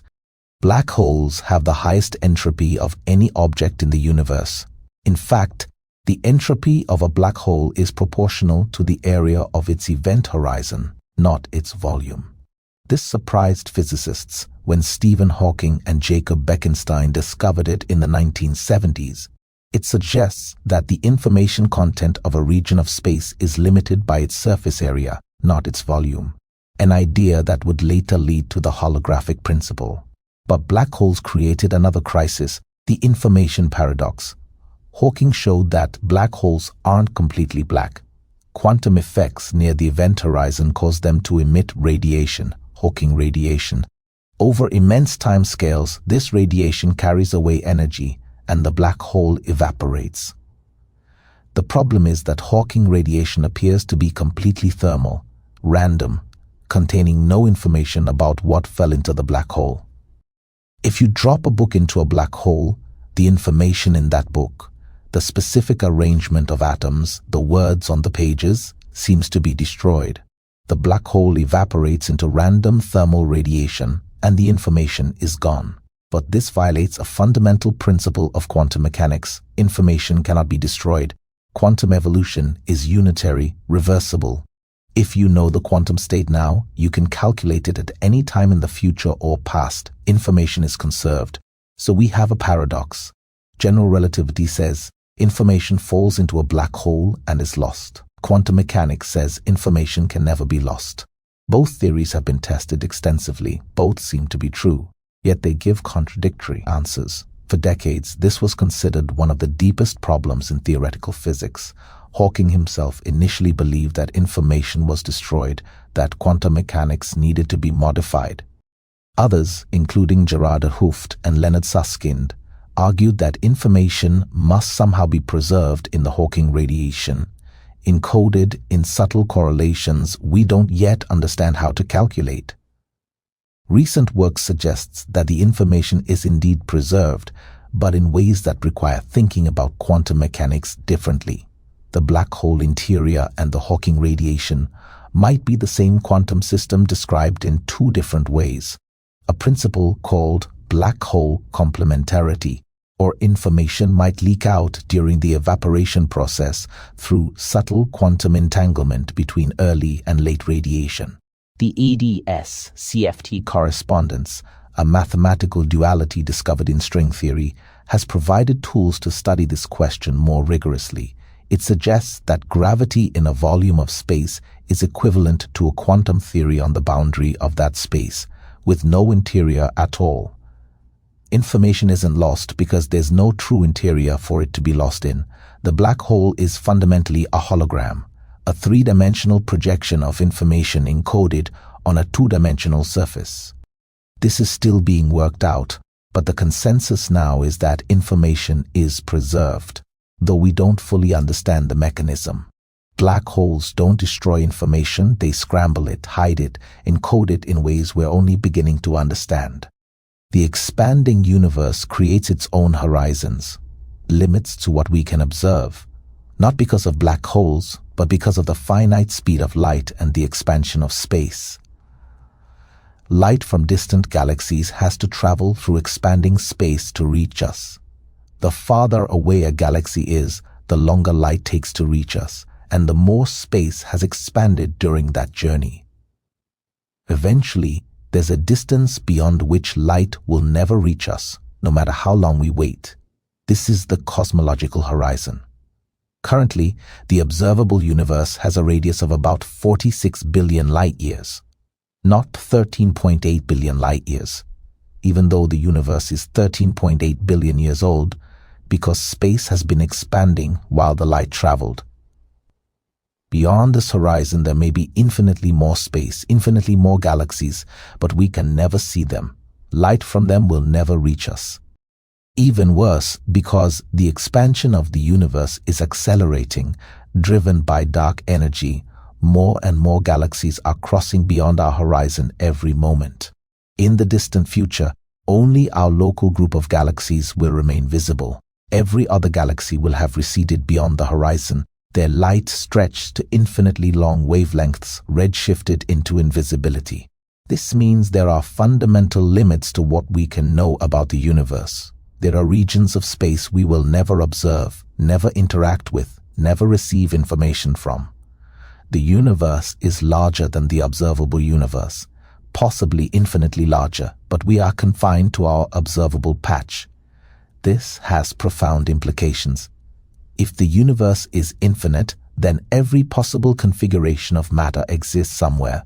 There are infinite copies of you, living out every possible variation of your life. Some versions made different choices. Some live in slightly different physical conditions. There's even a version of you where quantum fluctuations conspired to reassemble a shattered glass. Somewhere in the infinite universe, improbable events happen with probability 1. But you can never meet these copies, never confirm they exist. They're beyond your horizon, causally disconnected in a different observable universe that happens to overlap yours in the unobservable bulk. The farthest thing we can see is not a galaxy. It's not even light from stars. It's the cosmic microwave background, the afterglow of the Big Bang itself, light that has been traveling through space for 13.8 billion years. In the first 380,000 years after the Big Bang, the universe was too hot for atoms to form. Electrons and protons existed as a plasma, and light couldn't travel far before scattering off free electrons. The universe was opaque, like being inside a cloud. Then the universe cooled enough for electrons and protons to combine into hydrogen atoms. Suddenly, light could travel freely. The universe became transparent. This moment is called recombination, and the light released at that moment has been traveling through space ever since. We see that light today as the cosmic microwave background, a faint glow coming from every direction in the sky with a temperature of 2.7 Kelvin, just above absolute zero. It's the oldest light in the universe, a snapshot of what the cosmos looked like when it was 380,000 years old. And it's remarkably uniform. The temperature varies by only 1 part in 100,000 from place to place. This is the smoothness I mentioned earlier, the low entropy initial state of the universe. Those tiny temperature variations correspond to the density fluctuations that would eventually grow into galaxies and galaxy clusters. The cosmic microwave background has been mapped in exquisite detail by satellites like COBE, WMAPI, and Planck. These maps have revealed patterns that encode information about the fundamental properties of the universe, its age, its composition, its geometry, the nature of the primordial fluctuations. From these maps, we've learned that the universe is flat, or very close to it, that it's composed of about 5% ordinary matter, 27% dark matter, and 68% dark energy, that the initial fluctuations were nearly scale invariant and consistent with predictions from inflation. But the cosmic microwave background also represents a fundamental limit. We cannot see past it. It's the surface of last scattering, an opaque wall beyond which the universe was filled with plasma. To see farther back, we would need to detect particles that don't interact with plasma, like neutrinos or gravitational waves. Relic neutrinos from the Big Bang should exist, filling the universe with a density of about 330 per cubic centimeter, but they're far too low energy to detect with current technology. Primordial gravitational waves might be detectable through their imprint on the polarization of the cosmic microwave background, but this requires incredibly sensitive measurements and hasn't been definitively confirmed yet. The cosmic microwave background is our window into the early universe, but it's a window with a view that ends 380,000 years after the beginning. What happened before that? The first moments of the Big Bang, the era of inflation, the quantum birth of the universe, remains hidden, accessible only through indirect evidence and theoretical inference. The cosmic microwave background revealed a problem. The universe is too uniform. Different regions of the sky are at the same temperature to incredible precision. Yet, according to standard Big Bang cosmology, these regions should never have been in contact. Light hasn't had enough time to travel between them since the Big Bang. So how did they know to have the same temperature? This is the horizon problem, and it plagued cosmology for decades. The solution proposed by Alan Guth in 1980 was inflation, a period of exponential expansion in the first tiny fraction of a second after the Big Bang. During inflation, the universe expanded by a factor of at least 10 to the power of 26 in less than 10%, minus 32 seconds. Space stretched faster than the speed of light, not because anything was moving through space faster than light, but because space itself was expanding. This doesn't violate relativity, which only limits how fast things can move through space, not how fast space itself can expand. Before inflation, the entire observable universe was smaller than an atom. All its parts were in thermal contact, which is why they have the same temperature. Then inflation stretched this tiny uniform region into something vastly larger, larger than our current observable universe. After inflation, the expansion slowed to the more leisurely pace we observe today. Inflation solves several problems. It explains the uniformity of the cosmic microwave background. It explains why the universe is flat. Inflation stretches out any initial curvature, like blowing up a balloon, makes its surface appear flatter. And it explains the origin of the density fluctuations that seeded galaxy formation. These are quantum fluctuations from the inflationary era, stretched to cosmic scales. But inflation raises new questions. What caused it? What drove the exponential expansion? The answer is thought to be a field called the inflaton, a scalar field similar to the Higgs field but with different properties. The inflaton was in a high-energy state in the early universe, and its energy drove the expansion. Then it decayed to a lower energy state, ending inflation and releasing its energy as matter and radiation, a process called reheating. We don't know what the inflaton really is. We don't know what physics governed it. We don't know why it started in the high-energy state. Different models of inflation make different predictions, and many of them fit the current observations equally well. Some physicists question whether inflation really happened. Maybe there's another explanation for the observations. Maybe the Big Bang itself wasn't a singular beginning but a transition from a pre-existing state. These are open questions, frontier problems where cosmology touches quantum gravity. What we do know is that something happened in the first moments of the universe to make it smooth, flat, and structured. Inflation is the best explanation we have, but it's not yet proven. Detecting primordial gravitational waves, which inflation predicts should exist, would provide strong evidence. So far they haven't been definitively detected, but the search continues. The universe we see today, galaxies, stars, planets, life, all traces back to quantum fluctuations during inflation. Let that sink in. The largest structures in the cosmos, things spanning hundreds of millions of light years, originated as random quantum jitter in a field that existed for less than a trillionth of a trillionth of a trillionth of a second after the Big Bang. Here's how it happened. During inflation, the inflaton field was subject to quantum uncertainty. At tiny scales, its value fluctuated randomly, like the position of a particle in quantum mechanics. These were genuine quantum fluctuations, not thermal, not caused by anything, just intrinsic quantum randomness. Normally, quantum fluctuations are microscopic, but inflation stretched them. A fluctuation that started out smaller than a proton was stretched to cosmic scales, frozen into the fabric of space as inflation carried it away faster than light. When inflation ended, these fluctuations became density variations in space. Regions where the inflaton had slightly higher values became slightly denser.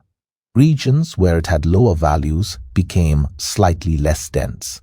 The variations were tiny, 1 part in 100,000, but they were enough. After recombination, when atoms formed and gravity could start pulling matter together without radiation pressure fighting back, these tiny density variations began to grow. Denser regions attracted more matter, becoming denser still. Less dense regions lost matter to their surroundings, becoming voids. Over hundreds of millions of years, the densest regions collapsed into the first stars and galaxies. These early galaxies were small and chaotic, colliding and merging, growing into larger structures. Stars formed, lived, died, creating heavier elements in their cores and scattering them through space in supernova explosions. These elements became part of new generations of stars, new solar systems, new planets. Today, we see the result: a cosmic web of galaxies stretching across billions of light years with vast voids between them. The structure matches the predictions from quantum fluctuations during inflation, as observed in the cosmic microwave background.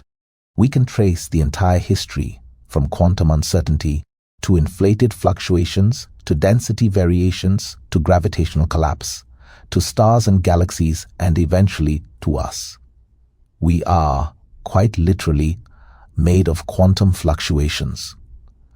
The atoms in your body were forged in stars that formed in regions of space that were slightly denser than average because of random quantum jitter during inflation.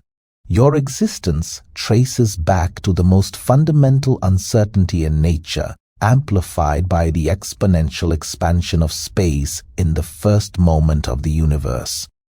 But there's a problem with this story. If ordinary matter were all that existed, galaxies couldn't have formed. The density variations from inflation were too small. Gravity pulling on ordinary matter wouldn't have been enough to overcome the expansion of space and the pressure of radiation. Galaxies wouldn't have collapsed in time. This is where dark matter comes in. Dark matter doesn't interact with light or ordinary matter except through gravity. This means it wasn't affected by radiation pressure in the early universe. While ordinary matter was tightly coupled to photons, prevented from collapsing, dark matter was already clumping under its own gravity. Dark matter formed the gravitational wells into which ordinary matter later fell. When atoms finally formed and decoupled from radiation, they fell into these pre-existing dark matter halos. The dark matter provided the gravitational scaffolding on which galaxies built themselves. Every galaxy is embedded in a halo of dark matter much larger than the visible galaxy itself. The Milky Way's dark matter halo extends maybe 600,000 light-years, while the visible disk is only 100,000 light-years across. The dark matter outweighs the visible matter by about 5 to 1. We can map dark matter through gravitational lensing, the bending of light from background galaxies as it passes through the dark matter in foreground clusters. These maps reveal that dark matter follows the same cosmic web structure as visible matter, but more smoothly distributed, forming the filaments and nodes where galaxies cluster. Computer simulations of structure formation that include dark matter reproduce the observed universe remarkably well. Simulations without dark matter fail. This is strong evidence that dark matter is real, not just a misunderstanding of gravity, but we still don't know what it's made of. The leading candidate has long been WIMPs, weakly interacting massive particles. These would be particles heavier than protons that interact only through the weak force and gravity. Experiments have been searching for them for decades, using detectors deep underground to shield from cosmic rays, waiting for a dark matter particle to collide with a nucleus. So far, nothing definitive. Either WIMPs are lighter or heavier or less interactive than expected, or dark matter is something else entirely. Axions, ultralight particles predicted by solutions to another problem in particle physics. Primordial black holes formed in the early universe, not from stellar collapse. Sterile neutrinos, hypothetical partners to ordinary neutrinos, or something we haven't thought of yet.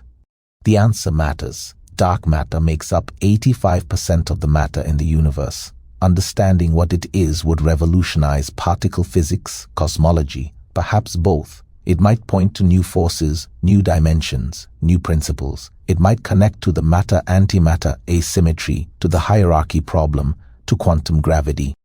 Or it might be something disappointingly simple that just happens not to interact with light. Nature doesn't optimize for our curiosity. Just when cosmologists thought they understood the universe, Big Bang, inflation, structure formation, dark matter, observations delivered another shock. In the 1990s, two teams used Type Ia supernovae as standard candles to measure cosmic distances. Type Ia supernovae all have approximately the same intrinsic brightness, so by measuring how bright they appear, you can calculate how far away they are. By also measuring their redshift, you can determine how fast they're receding. This allows you to map the expansion history of the universe. Is the expansion slowing down under the pull of gravity, as everyone expected? How much will it slow? Will it eventually reverse, leading to a big crunch? The answer was stunning. The expansion is speeding up. Distant supernovae were dimmer than expected, meaning they were farther away than they should be, meaning the universe has expanded more than predicted by a decelerating model. The expansion is accelerating. This makes no sense in standard gravity. Gravity is attractive. It should slow the expansion, not speed it up. For the expansion to accelerate, there must be something with repulsive gravity, something that pushes space apart rather than pulling it together. This is dark energy. It makes up about 68% of the total energy of the universe, and we have almost no idea what it is. The simplest explanation is that it's the cosmological constant, Einstein's old fudge factor, now resurrected with a vengeance. If empty space has energy, that energy would have a repulsive gravitational effect. The more space expands, the more vacuum energy there is, and the more it accelerates the expansion. This fits the observations perfectly.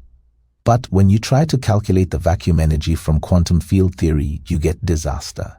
Every quantum field contributes to the vacuum energy. Virtual particles appearing and disappearing add energy to the vacuum. Sum all these contributions, and the predicted vacuum energy is about 10 to the power of 120 times larger than the observed dark energy. This is the worst prediction in the history of physics. Either something is cancelling out all those contributions to incredible precision, leaving only a tiny remainder, or our understanding of vacuum energy is completely wrong. Other possibilities may be dark energy isn't constant but changes over time. Quintessence, a slowly evolving field similar to the inflaton. Maybe it's a sign that general relativity breaks down on cosmic scales, and gravity works differently than we think.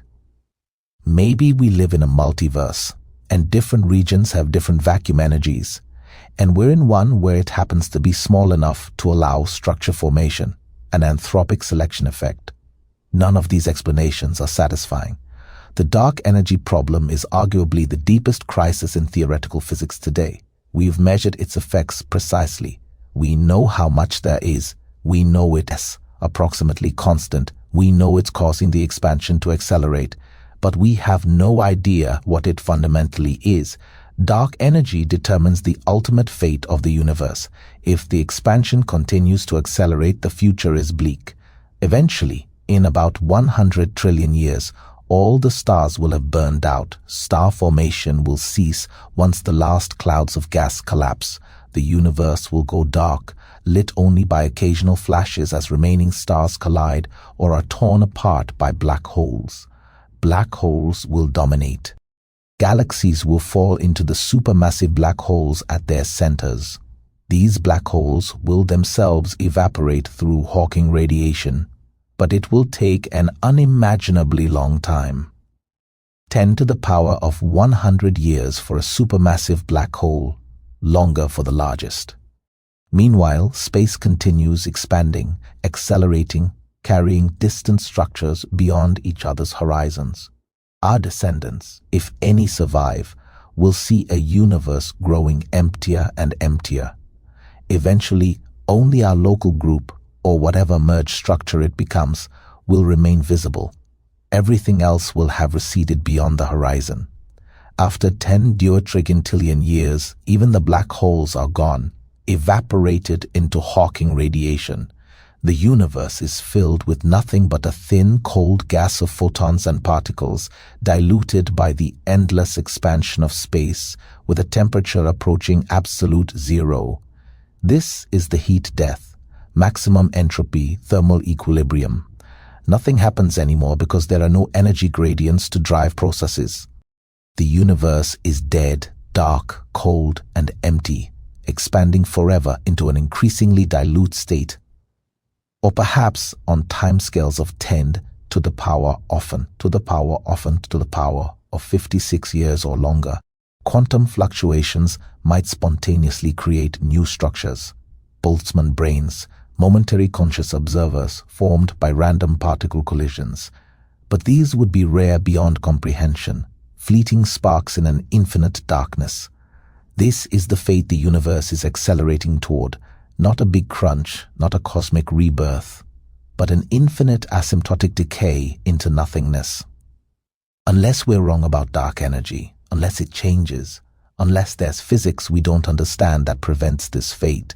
But based on what we know now, the universe has a finite lifespan of useful structure, even if time itself continues infinitely. We return now to quantum mechanics, but with a deeper question. A question that cuts to the heart of what reality means. What actually happens during a measurement? We've discussed superposition, particles existing in multiple states simultaneously until observed. We've discussed the wave function, a mathematical description of probabilities that evolve smoothly according to Schrödinger's equation. And we've discussed collapse. The instant when measurement occurs, probabilities become actualities and the wave function suddenly jumps to a definite state. But what is measurement? What counts as an observer? Does it require consciousness? Does the universe split into multiple branches? Is collapse even real? Or is it an illusion created by entanglement? These questions constitute the measurement problem, and they've troubled physicists and philosophers for a century. Quantum mechanics works extraordinarily well for calculating probabilities and predictions. But it doesn't tell us what actually exists, what actually happens, what reality really is. The Copenhagen interpretation, developed by Bohr and Heisenberg, says that the wave function is not a physical thing, but a description of our knowledge about a system. Before measurement, the particle doesn't have definite properties. It's not that we don't know where it is, it's that where it is not a meaningful question. The wave function describes potential outcomes. Measurement actualizes one outcome. Collapse is the update of our knowledge when we gain information. This sounds philosophical, but it has concrete implications. It means quantum mechanics is fundamentally about observations, not about an underlying reality independent of observation. The theory tells us what we'll see, not what exists when we're not looking. Einstein never accepted this. He believed in an objective reality, a universe that exists whether or not anyone observes it. I like to think the moon is there even when I'm not looking at it, he famously said. But quantum mechanics, in the Copenhagen interpretation, says you can't meaningfully talk about the moon's properties before you observe them. In 1957, Hugh Everett proposed a radically different interpretation. What if the wave function never collapses? What if Schrödinger's equation always holds, with no exceptions? Then superposition never ends. When you measure a particle that's in a superposition of two states, you become entangled with it. From an external perspective, you're now in a superposition. One version of you saw one outcome, another version saw the other. But you don't experience superposition. Each version of you experiences a definite outcome. The wave function has branched, and the different branches are effectively separate worlds, parallel universes that exist simultaneously in the quantum state but can no longer interact. This is the many worlds interpretation. Every quantum measurement causes the universe to split into multiple versions, one for each possible outcome. All possibilities actually happen, just in different branches. It sounds extravagant, an infinite proliferation of parallel universes, but it's actually the most minimal interpretation. It takes quantum mechanics completely seriously, applying it everywhere without exception. There's no special collapse process. There's no observer with a capital O. There's just the wave function, evolving deterministically according to Schrödinger's equation, creating branches that decohere from each other. Decoherence is the key concept here. When a quantum system interacts with its environment, air molecules, photons, the measuring apparatus, information about the system spreads into the environment. Different outcomes correspond to macroscopically different environmental states that can't interfere with each other. This is why you don't see macroscopic superpositions. It's not that they don't exist, it's that they've decohered into effectively separate branches. Many worlds avoids the measurement problem by denying that measurement is special. It treats observers as physical systems, obeying quantum mechanics like everything else. But it raises its own questions. How do probabilities arise if all outcomes happen? Why should you expect to see outcomes with frequencies matching quantum probabilities if you experience only one branch? Everett and others have argued that probabilities emerge from decision theory. Rational agents should behave as if probabilities given by the squared wave function amplitudes are real, even in a deterministic branching universe. But this remains controversial. Another interpretation often overlooked is the pilot wave or de Broglie-Bohm theory. It says that particles always have definite positions, and the wave function is a real physical field, a pilot wave, that guides the particle's motion. In this view, quantum uncertainty arises not because particles don't have positions, but because we don't know them precisely. There's a deeper deterministic layer beneath quantum mechanics, with particles following definite trajectories guided by the wave function.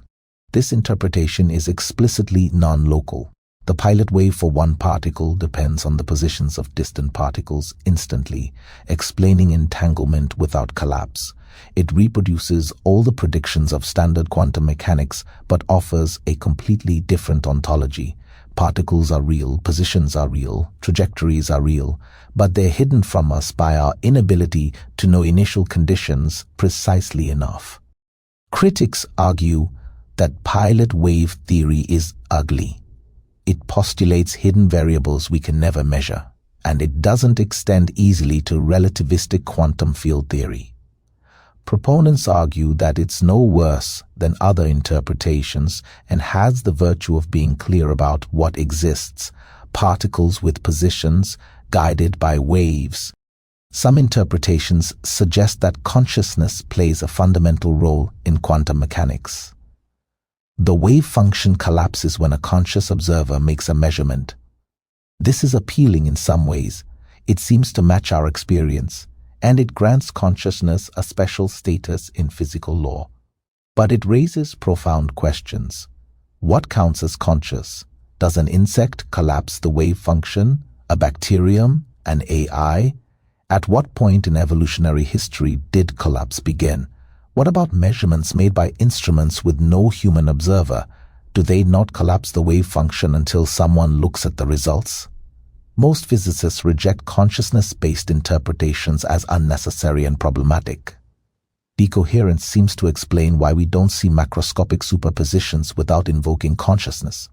The brain is a warm, wet, complex system. It decoheres essentially instantly on quantum timescales. There's no time for quantum effects to play a role in consciousness. But we still don't fully understand consciousness.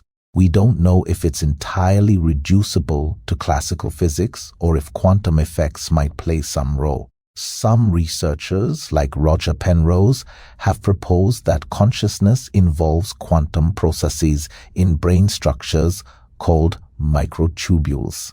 This remains speculative and controversial, lacking strong experimental support. The relationship between quantum mechanics and consciousness remains one of the most mysterious intersections in all of science.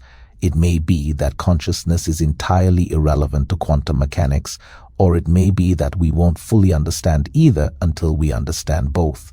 For now, the question remains open, a doorway between physics and philosophy that neither discipline has successfully walked through. We discussed entanglement earlier, but its implications deserve deeper reflection. When two particles are entangled, measuring one instantly affects the other, regardless of distance. This is not a matter of interpretation. It's been experimentally verified countless times. Bell's inequality is violated. Nature is non-local. But what does this mean? It doesn't mean you can send messages faster than light. The correlations revealed by entanglement are statistical. You can't control what outcome you get when you measure your particle, so you can't encode a message in it. The person measuring the other particle sees random results until they compare notes with you, and that comparison must happen at light speed or slower through classical communication channels. What it does mean is that the universe is not made of separate, independent objects. Parts of the universe that have interacted remain connected in a deep, non-classical way. The state of one part cannot be described independently of the state of another part. They share one quantum state, one entangled reality. This suggests that quantum mechanics is describing not individual objects, but relationships. The fundamental entities are not particles, but correlations, connections, patterns of entanglement that weave through space-time. Some physicists and philosophers take this further.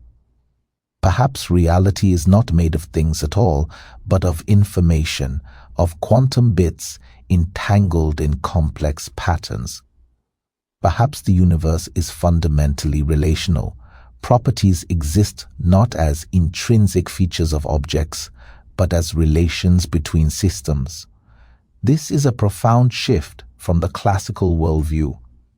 Classical physics describes a world of objects with intrinsic properties, mass, charge, position, that exist whether or not they interact with anything else. Quantum mechanics suggests that properties arise through interaction, through relationship, through entanglement with the rest of the universe. You are not a separate thing, isolated and independent. You are a pattern of entanglement with everything you've ever interacted with, every photon you've absorbed, every air molecule you've collided with, every food molecule you've digested. You are a node in the quantum web, defined by your connections to the rest of reality. We've spoken about quantum fields, the electron field, the electromagnetic field, the quark and gluon fields. But we haven't fully explored what it means for fields to be quantum. In classical field theory, a field has a definite value at every point in space. The electromagnetic field might be zero in empty space, non-zero where there's light or electric charge. But in quantum field theory, fields are subject to the uncertainty principle. They cannot have definite values everywhere. Even in empty space, the vacuum, quantum fields fluctuate. They create virtual particles that pop in and out of existence, borrowing energy from the vacuum for time so brief that the uncertainty principle allows it.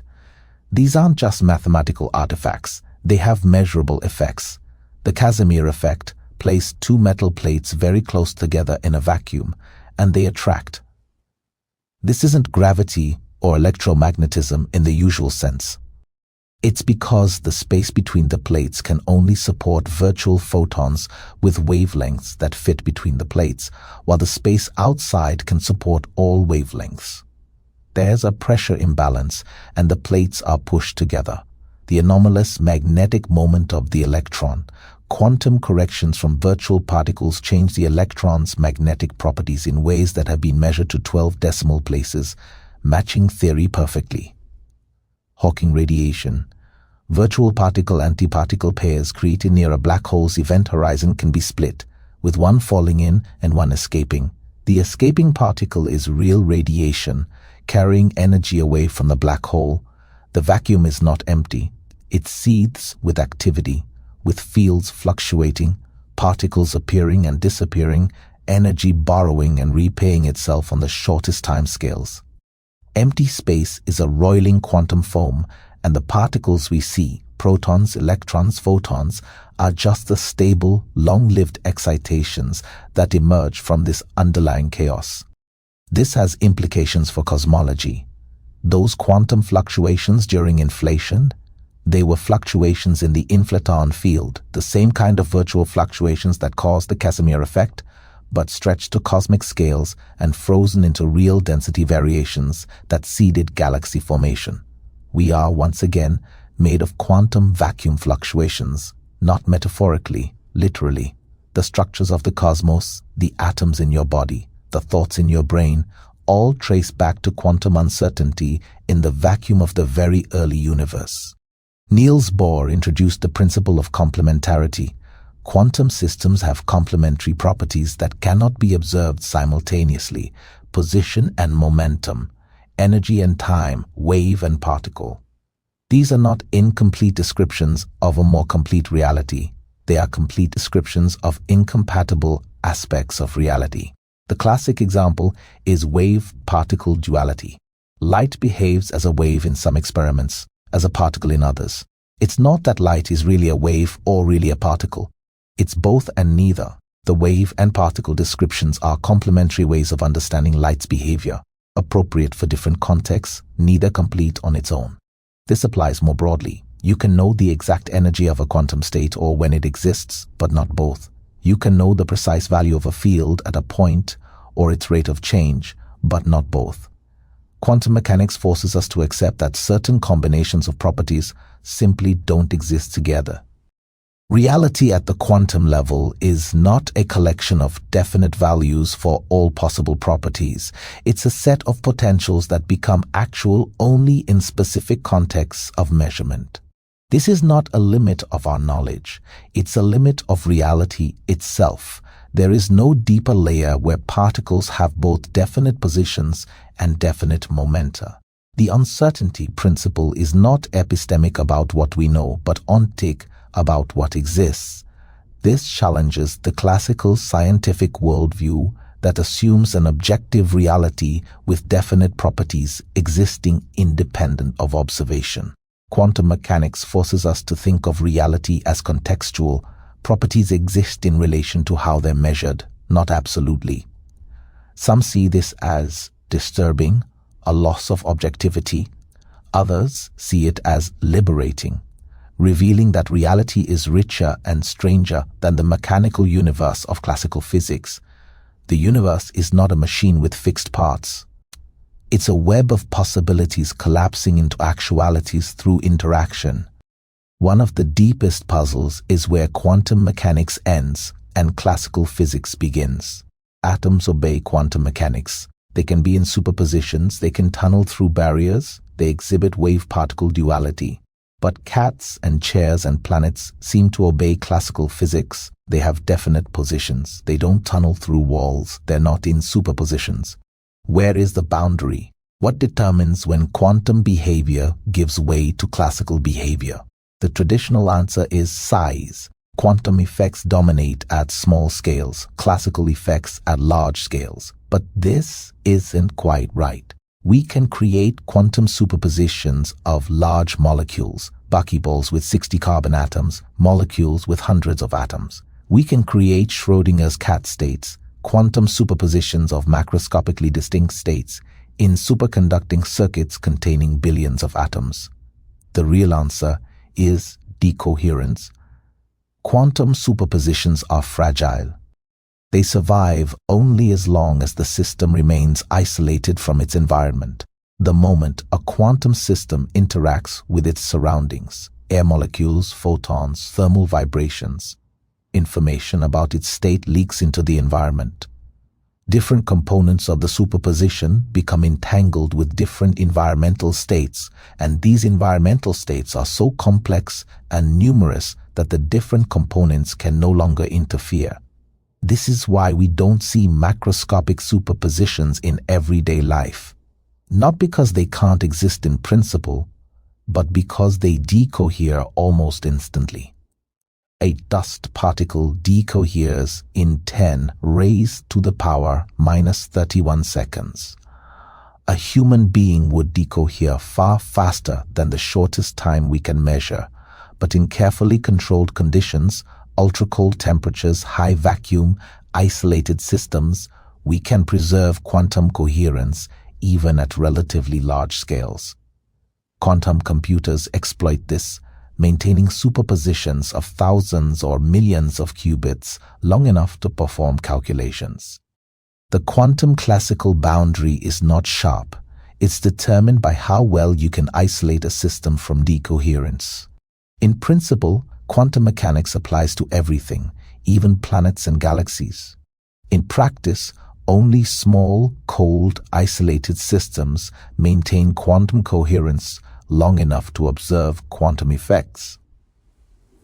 This raises a philosophical question. If the wave function never truly collapses, if decoherence just creates effectively separate branches, then classical physics is not fundamental. It's an approximation, a way of describing the world that emerges when quantum systems become sufficiently entangled with their environments. The universe is quantum all the way up. Classical physics is what quantum physics looks like to observers embedded within it, unable to see the full quantum state.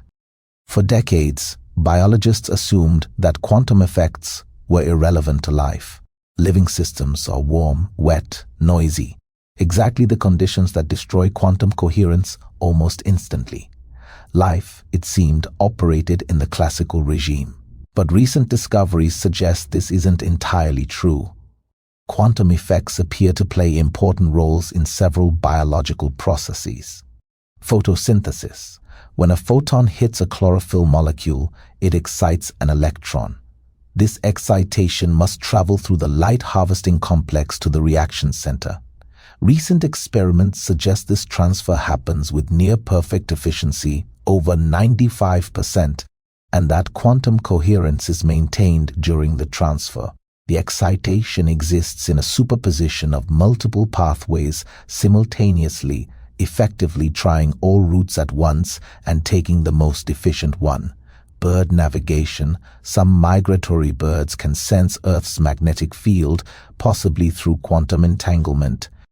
When light hits molecules in the bird's eye, it creates pairs of electrons with entangled spins. Earth's magnetic field affects these spins differently depending on direction, potentially providing a quantum compass. Enzyme catalysis. Enzymes accelerate chemical reactions by factors of millions. Some theories suggest they exploit quantum tunneling, particles passing through energy barriers they couldn't classically overcome, to achieve such remarkable speed and specificity. Olfaction.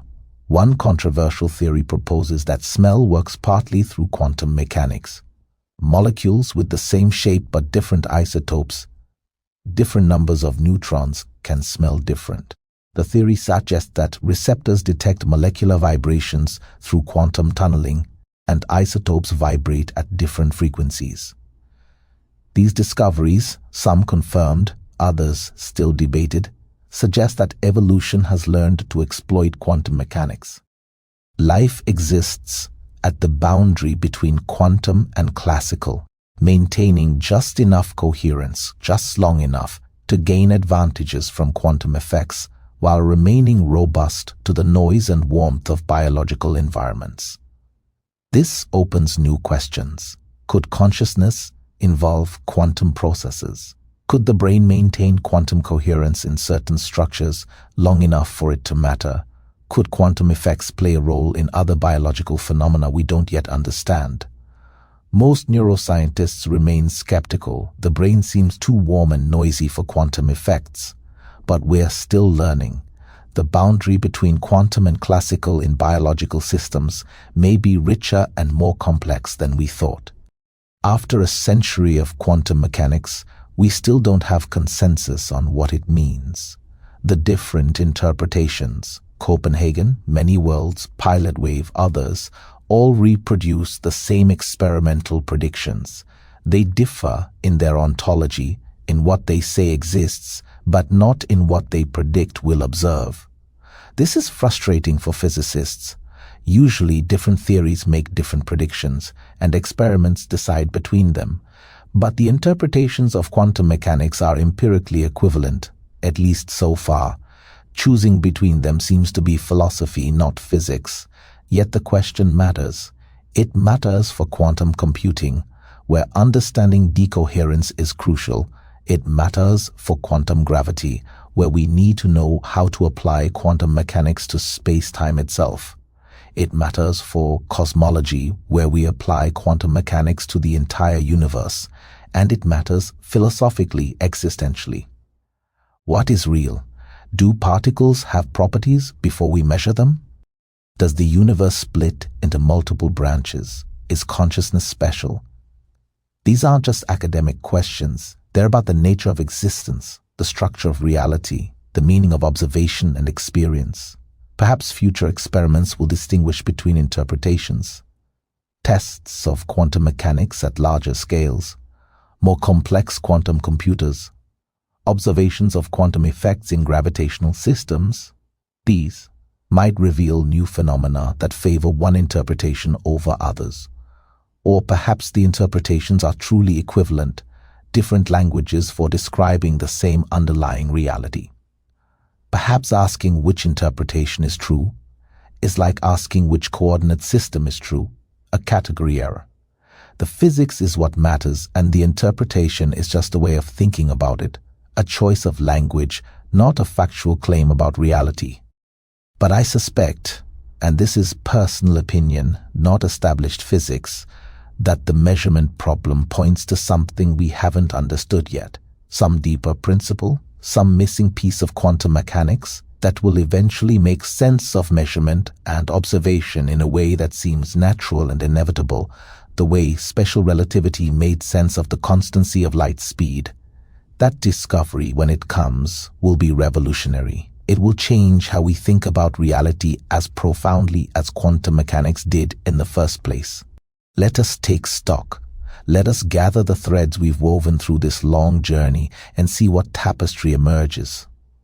We know that matter, at its deepest level, is not made of tiny billiard balls, but of quantum fields pervading all of space. Particles are excitations in these fields, ripples, waves, vibrations in the fundamental fabric of reality. The electromagnetic field gives us photons. The electron field gives us electrons. The quark and gluon fields give us the constituents of protons and neutrons. We know that these particles obey quantum mechanics. They exist in superpositions. They interfere with themselves. They become entangled across vast distances. The universe at the quantum level is probabilistic, not deterministic. It is contextual, not absolute. Properties exist in relation to measurement, not independently of it. We know that forces arise from symmetries. Electromagnetism, the weak force and the strong force, all emerge from requiring that certain mathematical transformations leave the physics unchanged at every point in spacetime.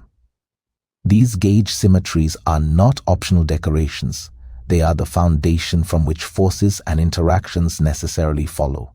We know that space and time are not separate, absolute entities, but aspects of a unified spacetime that curves in response to matter and energy.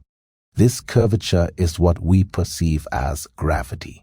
Time dilates, space contracts, simultaneity is relative, and all of this has been confirmed in countless experiments. We know that the universe began in a hot, dense state approximately 13.8 billion years ago and has been expanding ever since. We see the evidence in the cosmic microwave background, in the expansion of space, in the abundances of light elements, in the evolution of structure over cosmic time. We know that 95% of the universe is invisible, dark matter and dark energy whose nature we do not understand, but whose effects we can measure. We know that quantum fluctuations during an early period of inflation were stretched to cosmic scales and seeded all the structure we see, galaxies, stars, planets, ultimately life itself. We know that the universe has an arrow of time, that entropy increases, that the future is different from the past, and we know this emerged from special initial conditions at the Big Bang that we cannot yet explain. This is our knowledge, hard-won over centuries of observation and thought. It is vast, detailed, mathematically precise. We can predict the behavior of particles to 12 decimal places. We can calculate the age of the universe to within 1%. We can map the structure of space-time around black holes. We can trace the history of the cosmos from fractions of a second after the Big Bang to the present day. And yet, for all we have learned, the deepest questions remain unanswered. We don't know how to unify quantum mechanics and general relativity. We have two magnificent theories that work perfectly in their own domains, but give contradictory answers when combined. At the Planck scale, near singularities, in the first instant of the Big Bang, both theories are needed and both fail. We need quantum gravity, and after half a century of effort, we don't have it. We don't know what dark matter is. We know it's there. We've measured its gravitational effects, mapped its distribution, but we don't know what particles compose it, what forces it feels beyond gravity, why it has the abundance it does.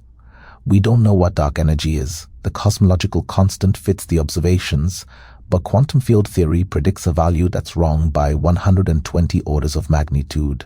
This is not a small discrepancy. It's a complete breakdown of our ability to calculate vacuum energy, and we don't know why. We don't know why the universe has 3 generations of particles, 3 copies of quarks and leptons with increasing mass. We don't know why particles have the specific masses they do, the specific interaction strengths, the specific values of the 20-odd parameters in the Standard Model. We don't know why there's more matter than antimatter. The Standard Model allows some CP violation, but not nearly enough to explain the observed imbalance. There must be new physics, but what? We don't know why the universe began in a low entropy state. We don't know why inflation happened, what caused it, what physics governed it. We don't know if the Big Bang was truly the beginning of time or a transition from some prior state. We don't know what happens at the center of a black hole. General relativity predicts a singularity, infinite density, infinite curvature, but infinity is a signal that the theory has broken down. The real answer requires quantum gravity. We don't know what quantum mechanics really means, what happens during measurement, whether the wave function collapses, whether the universe splits into branches, whether particles have definite properties before observation. After a century, the interpretation of quantum mechanics remains contested. We don't know if the constants of nature could have been different. We don't know if the laws of physics are unique or if countless other laws are possible. We don't know if our universe is the only one or one of many in a vast multiverse. We don't know if the universe is finite or infinite in space. We don't know if time had a beginning or will have an end. We don't know the ultimate fate of the universe. Will expansion continue forever, or might some phase transition or quantum event change the rules? These are not small gaps in otherwise complete knowledge. These are fundamental structural questions about the nature of reality. We have theories, string theory, loop quantum gravity, supersymmetry, multiverse scenarios, but they remain speculative, unproven, lacking definitive experimental confirmation. Physics is not finished. It is vibrant, active, full of unsolved puzzles. Every answer raises new questions. Every observation reveals new mysteries. And perhaps this is as it should be.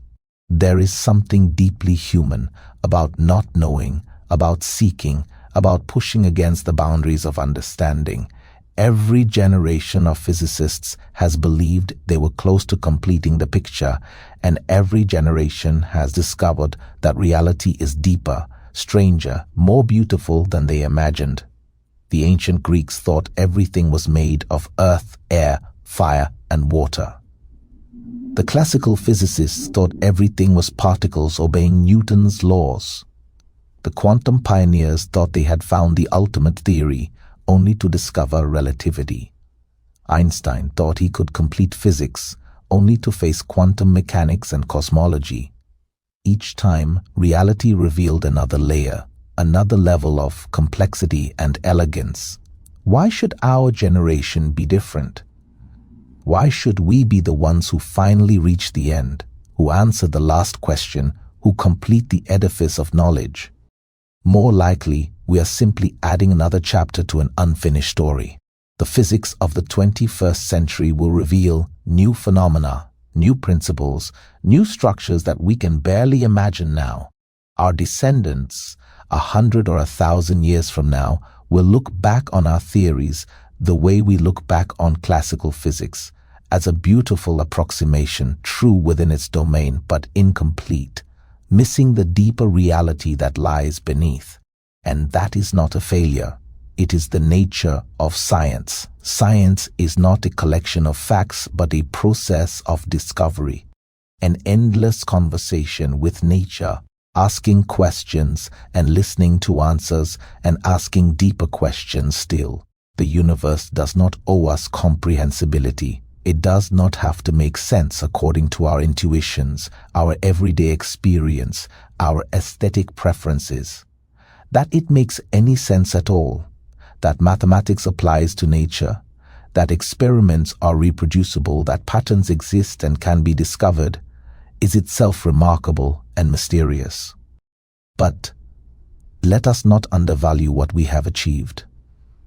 In a few thousand years, the blink of an eye in cosmic time, humans have gone from thinking Earth was flat and the stars were lights on a celestial sphere to understanding the quantum structure of matter, the curvature of space-time, the evolution of the universe from the Big Bang to the present. We have discovered laws that govern everything from the smallest particle to the largest galaxy. We have measured distances to the edge of the observable universe. We have detected gravitational waves from colliding black holes billions of light years away. We have mapped the cosmic microwave background, the light from when the universe was 380,000 years old. We have created models of reality that make predictions accurate to 12 decimal places. We have done this with evolved brains, designed by natural selection for hunting and gathering on the African savanna, not for understanding quantum field theory or general relativity. Our intuitions are built for middle-sized objects moving at moderate speeds. That we can comprehend the quantum realm and the cosmic scale at all is extraordinary.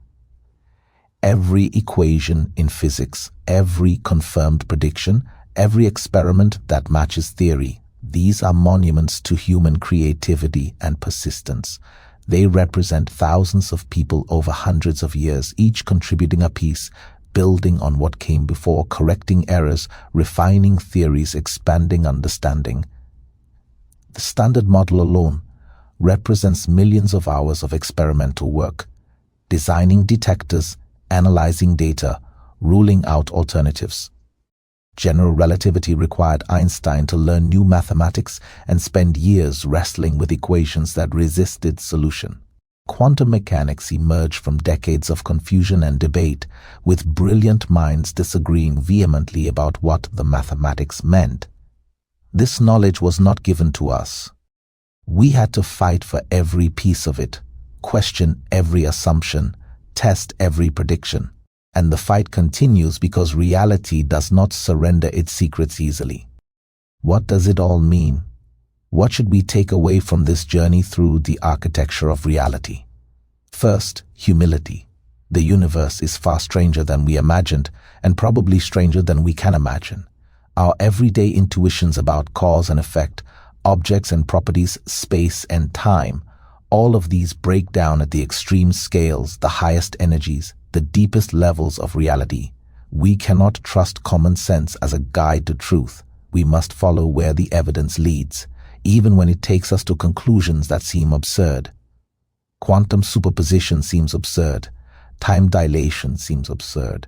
The expansion of space seems absurd. Dark matter and dark energy seem absurd, and yet they are true. Second, wonder. The universe is not a cold mechanical clockwork.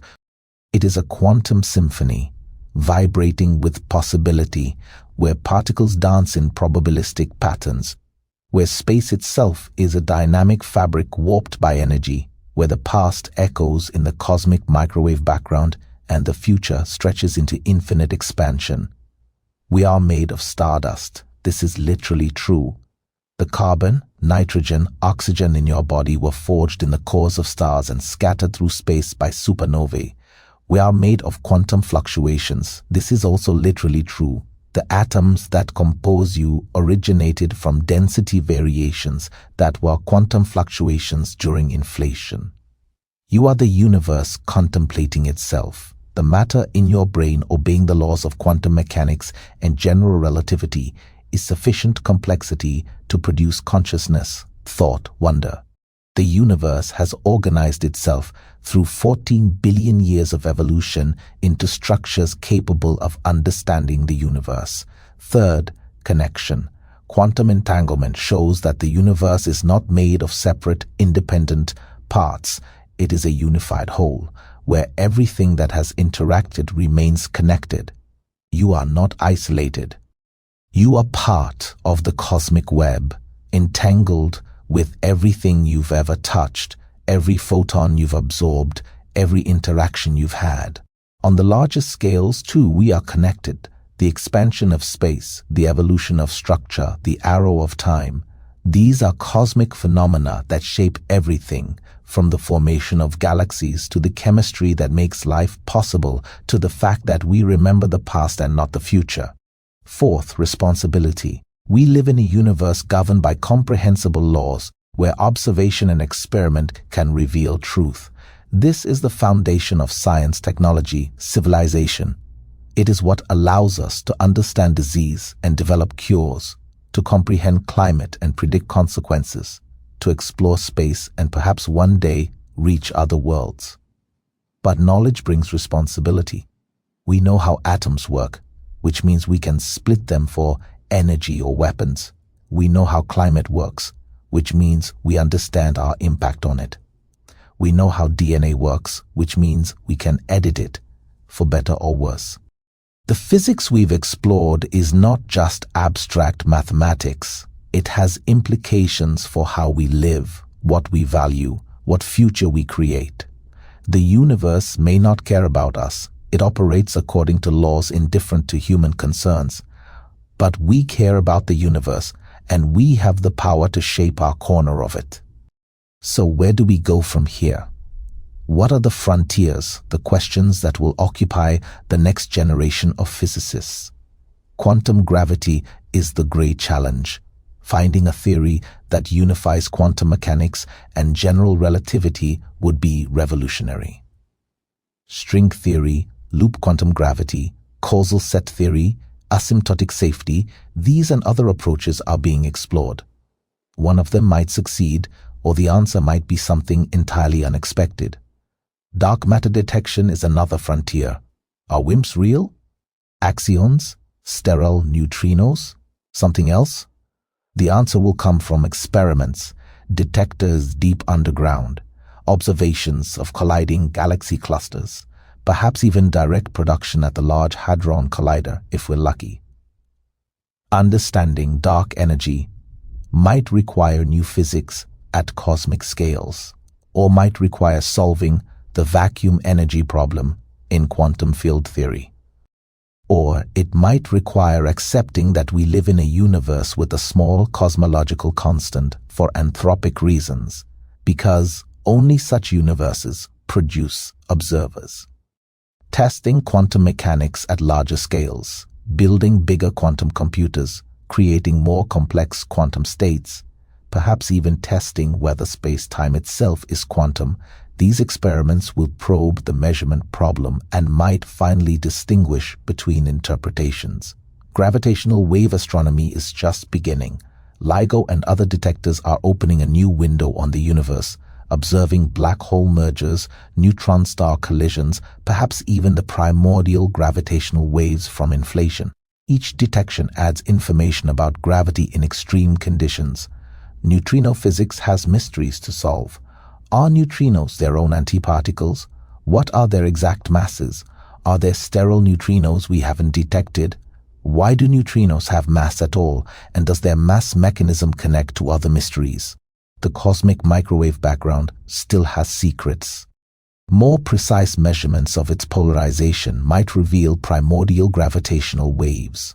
Anomalies in the current data might point to new physics or might be statistical flukes. Only better observations will tell.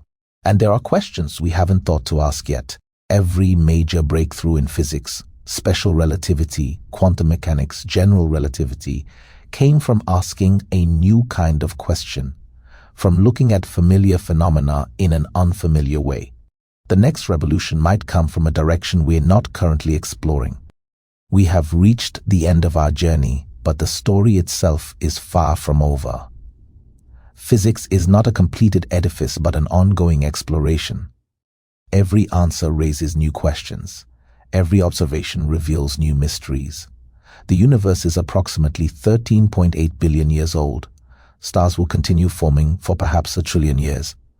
The last black holes will evaporate in 10 to the power of 100 years. The story of the cosmos has barely begun, and in this immense span of time, humans have existed for a few 100,000 years. We've understood quantum mechanics for a century. We've known about the Big Bang for less than a century. We've detected gravitational waves for less than a decade.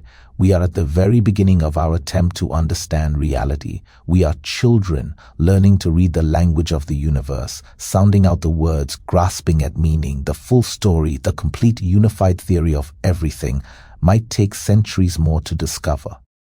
It might require insights we can't currently imagine, mathematics we haven't invented, experiments at energy scales we can't yet reach. Or it might be simpler than we think. Sometimes the deepest truths are elegant, beautiful in their simplicity. Perhaps the final theory of physics will be a few equations that fit on a t-shirt, and future generations will wonder how we missed it for so long. But whether the answer is simple or complex, near or far, the search itself is worthwhile. The search is what makes us human. This insatiable curiosity, this drive to understand, this refusal to accept ignorance when knowledge is possible. We look up at the stars and ask, what are they? How far away? What are they made of? How did they form? And we find answers. We build telescopes and spectrographs and interferometers. We launch satellites and send probes. We collide particles and trap atoms and measure gravitational waves. We calculate and simulate and predict and test. And slowly, laboriously, over generations, we build up knowledge. The stars are fusion reactors powered by quantum mechanics. They are made of hydrogen and helium, transmuted from the Big Bang. They formed from the gravitational collapse of gas clouds, which formed from quantum fluctuations during inflation. They live for millions or billions of years, fusing light elements into heavier ones, creating the atoms that will one day make planets and life. This is the power of physics. This is what we've accomplished, and this is why we continue. Because the universe is knowable, because questions have answers, because reality rewards curiosity with understanding. Picture the universe as it truly is, not the comfortable human-scale world of our everyday experience, but the deeper reality revealed by physics. A vast expanse of space-time, curved by the presence of matter and energy, expanding faster and faster under the influence of dark energy. Within this space-time, quantum fields pervade everything, fluctuating with uncertainty, creating virtual particles, vibrating with the excitations we call matter. Dark matter threads through space, invisible but dominant, providing the gravitational scaffolding for visible matter. Galaxies form and evolve. Stars ignite and die. Black holes devour and evaporate. The arrow of time points from low entropy to high, from order to disorder, from the special initial state of the Big Bang to the cold, dark, empty heat death of the far future. And in one unremarkable corner of this cosmos, on a planet orbiting an average star in an ordinary galaxy, a species of apes has evolved brains complex enough to understand some small fraction of all this. They have discovered the quantum nature of matter, the curvature of space-time, the expansion of the universe. They have measured the age of the cosmos and predicted its fate. They have glimpsed the architecture of reality. They don't understand everything. They're missing crucial pieces. But they keep searching, keep questioning, keep pushing the boundaries of knowledge further. This is us. This is our story.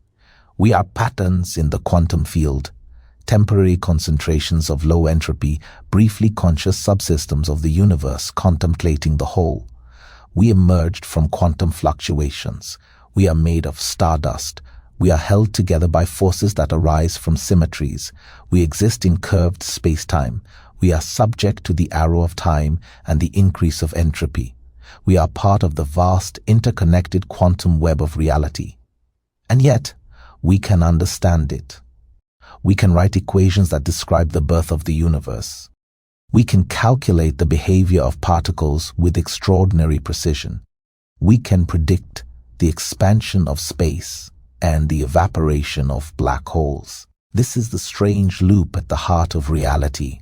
The universe has organized itself through physical law and random chance and billions of years of evolution into structures that can comprehend the universe itself. Matter has become conscious. Quantum fields have evolved into brains capable of understanding quantum field theory. We are the universe waking up, looking around and asking, what am I? Where did I come from? How do I work? And slowly, patiently, through science, we find answers. The journey is not over. It may never be over. There may always be deeper levels, new phenomena, mysteries beyond our current comprehension. But that's what makes it beautiful. That's what makes it worth pursuing. We are explorers on the frontier of knowledge, map makers of reality, decipherers of the cosmic code. The universe wrote its laws in mathematics, and we are learning to read them. This is physics. This is the story of how we came to understand the architecture of reality. And this is just the beginning. The visualization shifts from the purely physical to the conceptual. The quantum fields become visible, not as empty space, but as shimmering layers of potential, waves of probability extending through all of space-time. We see the electromagnetic field as ripples of light, the Higgs field as a golden substrate giving mass to particles passing through it, the quark and gluon fields binding matter together with tubes of force. Dark matter appears as a ghostly web, its gravitational influence bending space-time even though it emits no light. Dark energy suffuses everything, a mysterious pressure pushing space apart, growing stronger as the universe expands. The timeline of the universe unfolds before us, the Big Bang as a point of infinite density and temperature, then inflation, space exploding outward exponentially, quantum fluctuations stretched across cosmic scales. The universe cools, particles form, atoms emerge at recombination, light finally freed to travel. The Dark Ages, when no stars yet shone. Then the first stars ignite, brilliant and short-lived, dying in supernovae that seed space with heavy elements. Galaxies form and grow through mergers. Second and third generation stars form, now with planets. Life emerges. Somewhere, somehow, carbon-based chemistry achieving self-replication and evolution. Intelligence arises. Consciousness awakens. And now, the present moment, billions of years after the beginning, we see Earth again, but rendered differently. Not as a solid object, but as patterns of energy in quantum fields, atoms that are mostly empty space, molecules that are vibrations in electron clouds, proteins folding according to electromagnetic forces, neurons firing in patterns that somehow give rise to thought, to understanding, to wonder. I have taken you on a journey through 3 hours of physics, through layer after layer of reality, from the quantum to the cosmic, from the first instant after the Big Bang to the heat death, trillions of years hence. We have explored quantum mechanics, general relativity, particle physics, cosmology, the great edifices of modern physics. But perhaps the most important thing I can tell you is this: everything I have described is provisional. Not wrong, the experimental evidence is overwhelming, the mathematical structure is sound, the predictions are confirmed, but incomplete, approximate, true within its domain, but not the final word. Quantum mechanics is extraordinarily successful, yet we don't fully understand what it means. General relativity is confirmed by countless tests, yet it breaks down at singularities. The Standard Model matches experiments to incredible precision, yet it leaves fundamental questions unanswered. Cosmology explains the universe's evolution, yet the initial conditions and ultimate fate remain mysterious. We stand at a moment in history when we know enough to ask profound questions but not enough to answer them fully. We know that reality is stranger than our ancestors imagined, yet we suspect it is stranger still than we currently understand. This is not a failure of science.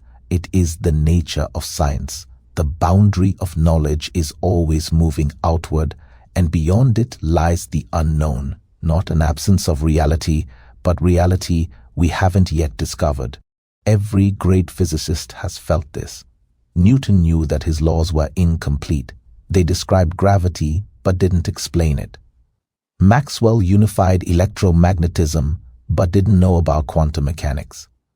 Einstein revolutionized spacetime, but couldn't reconcile general relativity with quantum mechanics. Feynman mastered quantum electrodynamics, but knew it was only part of a larger structure. Each generation pushes the boundary further. Each asks new questions, develops new tools, discovers new phenomena, and each realizes that the territory beyond the boundary is far larger than the territory mapped. This should be humbling, but it should also be exhilarating. The universe is deeper than we know. There are mysteries waiting to be solved, phenomena waiting to be discovered, principles waiting to be understood. The next Einstein, the next Bohr, the next Feynman might be alive right now, working on the problems that will define 21st century physics. Or they might not yet be born. The great breakthroughs might come in 2050, or 2100, or 2500. Physics is not a sprint, but a marathon measured in centuries. Progress is not linear. Sometimes decades pass with incremental advances, then suddenly a revolutionary idea changes everything. What matters is that we keep searching. We keep building experiments, refining theories, asking questions. We keep training new physicists, sharing knowledge, building on what came before. We keep looking up at the stars and down into atoms and asking, what are you? How do you work? Why are you the way you are? These questions have driven human curiosity since we first became conscious. They have led us from myth to philosophy to science. They have revealed a universe of quantum fields and curved space-time, of dark matter and dark energy, of the Big Bang and cosmic expansion. And they will lead us further still, to discoveries we cannot yet imagine, to understanding we cannot yet achieve, to a picture of reality that will make our current theory seem as quaint as Aristotle's Elements seem to us. There is something profound about being alive at this moment in history. For most of human existence, the deep structure of reality was completely unknown. Our ancestors saw the same stars we see, but they didn't know what stars were. They felt gravity, but they didn't know it was the curvature of space-time. They were made of atoms, but they didn't know atoms existed. Now we know. Not everything, not by far, but enough to glimpse the architecture of the universe, enough to understand that we are stardust, that we emerged from quantum fluctuations, that we exist in a curved space-time that began in a Big Bang and will end in heat death. enough to write equations that describe reality with extraordinary precision. This knowledge is a gift earned through centuries of effort by thousands of brilliant minds. It is humanity's greatest intellectual achievement, our collective attempt to understand where we are, what we are, how everything works, and it changes how we see the world. You can never look at the night sky the same way after understanding that those points of light are fusion reactors millions or billions of light years away. They're light carrying information about cosmic history. You can never think about empty space the same way after understanding that it seethes with quantum fluctuations. You can never experience time the same way after understanding that it's relative, that it dilates with motion and gravity. Physics doesn't destroy the wonder of the universe, it deepens it. The rainbow is more beautiful, not less, when you understand that it's light refracting through water droplets, that each color corresponds to a different wavelength of electromagnetic radiation. That light itself is quantized photons obeying Maxwell's equations and quantum mechanics. Every phenomenon, properly understood, reveals layers of beauty and complexity. The simplest thing, a cup of coffee cooling on a table, involves thermodynamics and entropy, quantum mechanics and statistical mechanics, electromagnetic interactions between molecules, the arrow of time itself. We live in a universe of breathtaking intricacy and elegance. The fact that it can be understood at all, that mathematics applies, that experiments work, that patterns exist, is itself miraculous. The fact that we, evolved apes on a small planet, can comprehend even a fraction of this is extraordinary. But with understanding comes responsibility. We cannot unknow what we have learned. We cannot pretend that the universe operates according to our wishes rather than physical law. Climate change is real because physics is real. Thermodynamics, radiative transfer, heat capacity of oceans, feedback mechanisms. Nuclear weapons are possible because E equals to mc squared is true. Genetic engineering is possible because we understand molecular biology. Artificial intelligence is possible because we understand computation and can build complex systems. The same knowledge that lets us cure diseases also lets us create pandemics. The same knowledge that lets us generate clean energy also lets us build bombs. The same knowledge that might let us reach other stars also gives us the power to destroy our own planet. This is not an argument against knowledge. It is an argument for wisdom. We need to understand not just how things work, but how to use that understanding responsibly. We need scientists and engineers, yes, but also philosophers and ethicists. We need technical expertise and moral reasoning. Physics tells us what is possible, what is true about the universe. It doesn't tell us what we should do with that knowledge. Those are human questions, ethical questions, questions that science alone cannot answer. But science provides the foundation. We cannot make wise choices about climate, energy, technology, or our future without understanding how the world actually works. Ignorance is not bliss, it is danger. Only by understanding reality can we hope to shape it toward good ends. Let me leave you with one final thought, a perspective from the deepest time scales. The universe is 13.8 billion years old. The sun will last another 5 billion years. The last stars will burn out in perhaps 100 trillion years. Black holes will evaporate over timescales of 10 raised to the power of 100 years or longer. The universe might exist in some form for infinite time. Against these scales, humanity has existed for an instant, civilization for a nanosecond. Science for less than that. We are newcomers, children barely aware of the world we inhabit. And yet, in this brief moment, we have achieved something remarkable. We have begun to understand.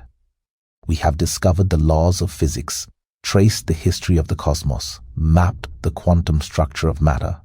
We have sent probes to other planets, built detectors for gravitational waves, simulated the evolution of the universe on computers. We are quite possibly the only part of the observable universe that knows it is part of the observable universe. We are matter become conscious, physics become aware of physics, the universe contemplating itself. This might be common. Perhaps intelligence arises naturally wherever conditions allow, and the cosmos is teeming with civilizations asking the same questions we ask. Or it might be rare. Perhaps the chain of improbable events that led to life and intelligence on Earth almost never happens, and we are alone in a vast, dark universe. Either way, it matters that we understand. It matters that we continue the search. It matters that we pass this knowledge to future generations and keep pushing the boundary between known and unknown, because ultimately, the universe does not need to be understood. It would continue existing, evolving according to physical law, whether or not any conscious being ever comprehended it. Stars would still fuse hydrogen into helium. Gravity would still curve spacetime. Quantum fields would still fluctuate. But we want to understand. We need to understand. It is part of what makes us human, this drive to know, to comprehend, to find patterns and meaning in the chaos of experience. Physics is our tool for understanding. It is humanity's conversation with reality, conducted in the language of mathematics, tested by experiment, refined over generations. It is our map of the territory, never complete but always improving, always revealing new wonders and new mysteries. And that conversation continues. The questions remain. The search goes on. What is reality made of? How does it work? Where did it come from? Where is it going? Why is it the way it is? These are the questions that drive physics. These are the questions we have explored together over these hours. And these are the questions that future generations will continue to explore long after we are gone, as long as there are minds to ask them. The universe is vast, ancient, complex, beautiful, and strange. We have only begun to understand it. But we have begun, and that in itself is a triumph. Thank you for joining me on this journey through the architecture of reality. May you look at the world, at stars and atoms, at space and time, at matter and energy, with new eyes, with wonder and curiosity, with appreciation for the deep elegance underlying everything. The universe is more magnificent than we ever imagined, and the best part? We have only scratched the surface. The greatest discoveries, the deepest truths, the most profound revelations, they may still lie ahead, waiting for someone curious enough, brave enough, persistent enough to find them. Perhaps that someone is you. The story continues. The search goes on. And reality in all its quantum, relativistic, cosmological glory waits to reveal its next secret to those willing to listen. And this is only the beginning of the story.